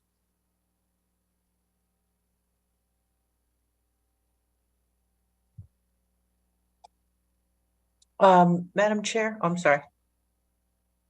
Go ahead, Council President Juarez, and then Councilmember Nelson. I was just going to make a comment if we were wrapping up. I don't have any questions yet. I know that you and I have talked offline. Asha, I just wanted to share that, first of all, thank you, Councilmember Sawant, for bringing this forward, that we did have an opportunity to read your rent control FAQ, the legislation itself, the summary and fiscal note, and Asha's memo. Thank you, Asha. And went back and looked at the RCW 3521-830, which is a 1981 law outlining rent control. And Ted, thank you for forwarding us the PowerPoint. That's very helpful. I'm going to hold off on some questions, Madam Chair, at least for now. And again, thank you for the presentation. Thank you, Council President Juarez. And yes, please, yes, you and I talked before the committee, and please let me know personally or to Ted if your staff want to contact Ted in terms of any questions that you might have in the coming days. Councilmember Nelson. Thanks. I asked central staff if this would apply to our city-funded affordable housing providers. It wasn't clear to me in the memo. She said yes. And so I asked if HDC had been outreached to, and she said she didn't know. And so I'm asking if they have been, have you talked to them about it and about how this might impact them? Not yet, but we are planning to, and also I'm assuming that they're watching this because this is very relevant to all of them. Got it. And then another question I had, Jen, you mentioned something about the fact that new construction, I understand the section in the legislation that I think is the last three digits is. Sorry, Councilmember Nelson, can you get closer to the microphone? Can you please tell me more, Jen, about the new construction and because I did read that in the legislation, I think it's section 0.080, and the one-to-one replacement would also apply to new construction. But then I think you said also in your presentation that that is new, or other jurisdictions haven't done that. Can you talk a little bit more about that? My reference was, so in this bill, there is no exemption for new construction. So the moment a unit is created or built, it is subject to rent control, unless it, there's sort of two scenarios that can happen when a new unit comes on. If there was rental housing on that site in the previous 10 years, then the property owner is going to be restricted in terms of the rent that they can charge. It's going to be whatever rent was charged before, plus those annual allowable increases since it was demolished. I think I got that right, Asha. I see you nodding. Okay. The second scenario that could happen is that a new unit is built. There was no rental housing there in the previous 10 years. The property owner can set the initial rent at anything they want when that new unit initially comes online. But thereafter, that unit is subject to rent control, to the same annual restrictions on rent increases. In our research, what we found is that there are very limited, if any, jurisdictions in the United States that cover new units or new construction with rent control. I think in almost all other cases, new construction is exempt from rent control. And those new construction exemptions vary. In Oregon, it's any unit built, I think, within the last 20 years. In other places, it goes much further back. So it might be, any unit built before like 1985. So it does vary depending on the jurisdiction in terms of how they define new construction. And this would be future construction. It's kind of a look back and future, right? So for example, in Oregon, if as of today, any unit that was built within the last 20 years is exempt. So if your unit was built before, got to do some math here, 2003, if your unit was built after 2003, it's exempt. And if you comes online today, it's going to be exempt for the next 20 years. I'm sorry, that's St. Paul, but that's another example of how it might work. Thanks, Jen. And Ted, do you want to add something? These exemptions based on when the building was built are one of the main ways that cities have created the partitioning, what the memo talks about as partitioning of the rental housing market, where some units are subject to rent control and some aren't. And if you're lucky and you get into the rent control departments, then you have affordable housing. And if you don't get into those, then you're stuck paying market rate and with all the expensive housing that entails. So this legislation has a structure for making it so that not only does rent control cover all the housing today, or when it goes into effect, but also what happens the next year and the next year and the next year. In New York, the rent controlled units that are now down to 16,000 units out of a city of millions is because every year it becomes fewer and fewer. It becomes fewer and fewer of the units. So until it becomes an almost negligible portion of the housing. So in terms of what happens the next year and the next year and the next year, this bill has a structure for incorporating newly built construction into the rent control structure. So the first rent that's set, well, there's no way of saying this is the inflation adjustment on that because it's new, it's brand new, it's never been rented before. So that first rent, the property owner gets to choose the starting rent. But from that point on, they get to raise the rent no more than the rate of inflation, just like every other rental housing in the city. Okay, so you're basically saying that other cities pick a date and they say new buildings or buildings that are built past this date are subject to rent control, but you're saying that this is the first jurisdiction that we know about where newly built future that will apply to future units. That's what's different.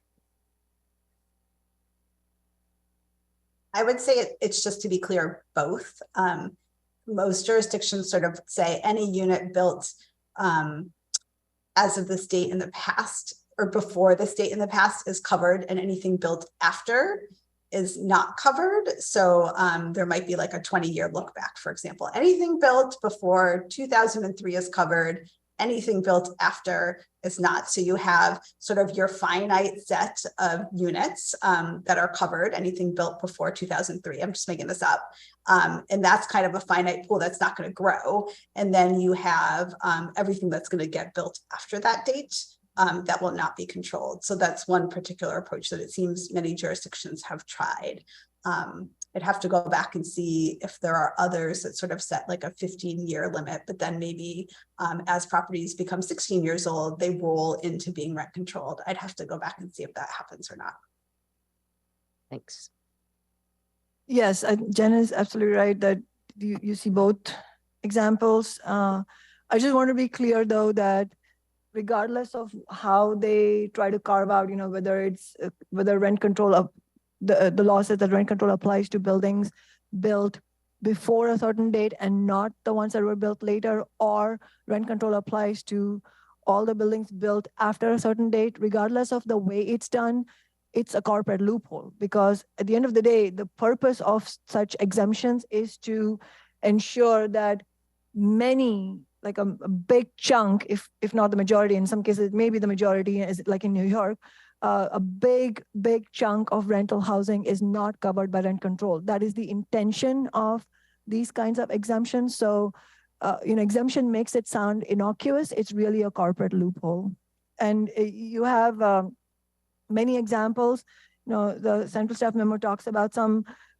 One of the most startling ones is what came to be called as the Costa-Hawkins Act in California, which is a statewide policy that was passed in 1995, which was a major attack on renters, and that was passed by, I believe, a Democrat and a Republican senator, state senator. I believe that's what their names are, Costa and Hawkins. And one of the, it was a big attack, as I said. One of the things it said is cities can't pass vacancy control. So it was a statewide policy, something akin to a rent control ban. They couldn't actually do a ban because there were many cities in California that already had rent control, but what they did was have a sweeping law statewide that severely curtailed what municipalities could do in California. So one of the things that the Costa-Hawkins Act said is the cities can't pass vacancy control. The other thing it said, cities can't extend rent control to any condos or single family homes that are rented out or any housing built after 1995, which was a major attack, which has meant that increasingly there's swaths of renters who are not covered by rent control. Any other questions? I don't see any. So yeah, I really appreciate Jen and Asha, both of you, for doing a very thorough memo, because a lot of the aspects are already covered in the memo, and then also the PowerPoint slides. And so would urge council members, committee members to, to let us know, as I said before, let us know of any of your questions that come up about the policy.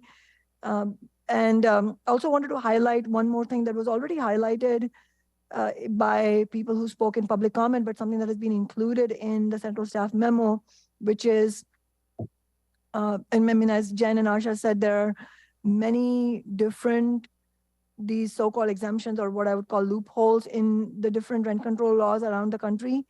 One of the most startling examples of what happens to renters, or how renters are adversely affected when you have loopholes, is this example from Santa Monica, where before vacancy decontrol was established, before a corporate loophole was established, rents for 83% of rent-controlled homes, rental homes, were affordable to households that are low, very low, and extremely low income.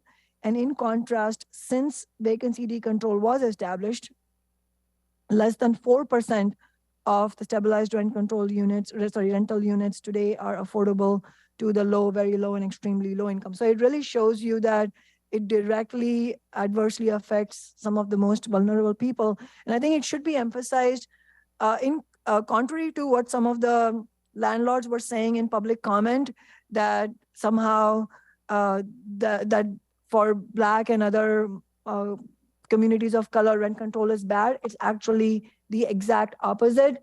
If you look at how much the housing unaffordability crisis affects communities of color, it's disproportionately. In other words, within the Black community, a greater proportion of the Black community is affected by not having rent control, not having social housing. And so as a matter of fact, it will have a disproportionate, in fact, a positive effect if we have rent control for communities of color.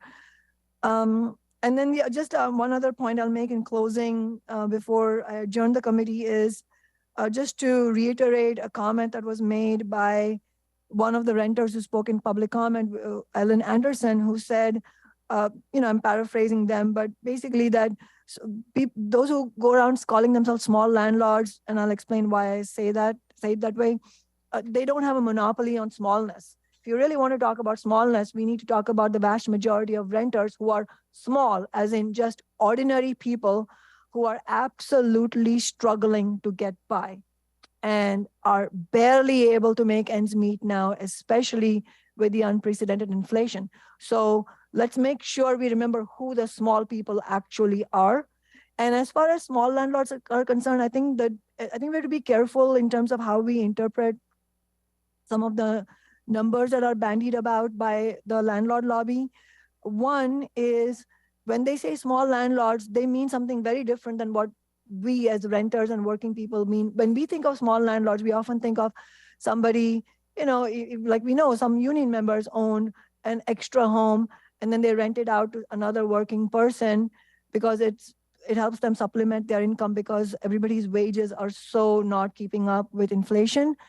That is not what when many landlords come and say they're small landlords, that's not what they mean. They often own 5, 10 extra homes. Imagine not only owning your own home, then on top of that, owning 5 or 10 homes. That is unimaginable for most people. So I'm not sure how you define smallness, but I don't define smallness in that way. Smallness in my book is if you're barely able to put a roof over your head. That's a small indication of smallness. If you own 5 or 10 units, you're not. If you own 5 or 10 units, you're not Goodman Real Estate and you're not Invitation Homes, which are big corporations, but you're also not a small person. Let's be clear about that. And then the other problem we have to take into account in terms of how we technically interpret this data is that a lot of the big corporations, and Ted has made this point in our committee before, on previous occasions, many of these big landlords, big corporations actually end up devising shell companies, smaller subsidiaries, and you will need to quit your job and do full-time research in order to find out the chain, the thread, who actually owns these homes. And so on the face of it, you may think it's a small company, but in reality, it's a subsidiary of a large company. So ultimately, we have to understand that the term small landlords is used extremely loosely. But having said all that, the bottom line is big or small, nobody has the right to exploit another person. So that's why we committee members staying. It was somewhat of a long committee, but we had anticipated that because we knew many renters and also landlords came to speak. It is a very important issue, so we expect that there will be a lot of commentary on this. And I appreciate Councilmember Nelson and Morales, who have already agreed that they're coming to the committee on July 12th. I will, as I've said before, I will urge other committee members to also come if you're able to. As you know, the Zoom option is available to you as per council rules. Except if you're in person, then the committee is at All Pilgrims Church, which is on 500 East Broadway at 6 p.m. July 12th. I urge everybody who's watching this, everybody who testified today, your friends and family who are facing rental crisis, please come and join us. Let's hear one another.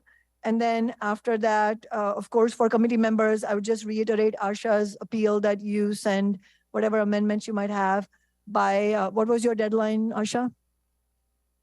July 13th? July 13th.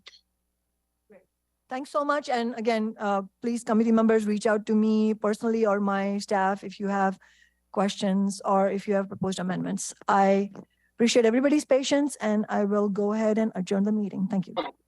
Thank you.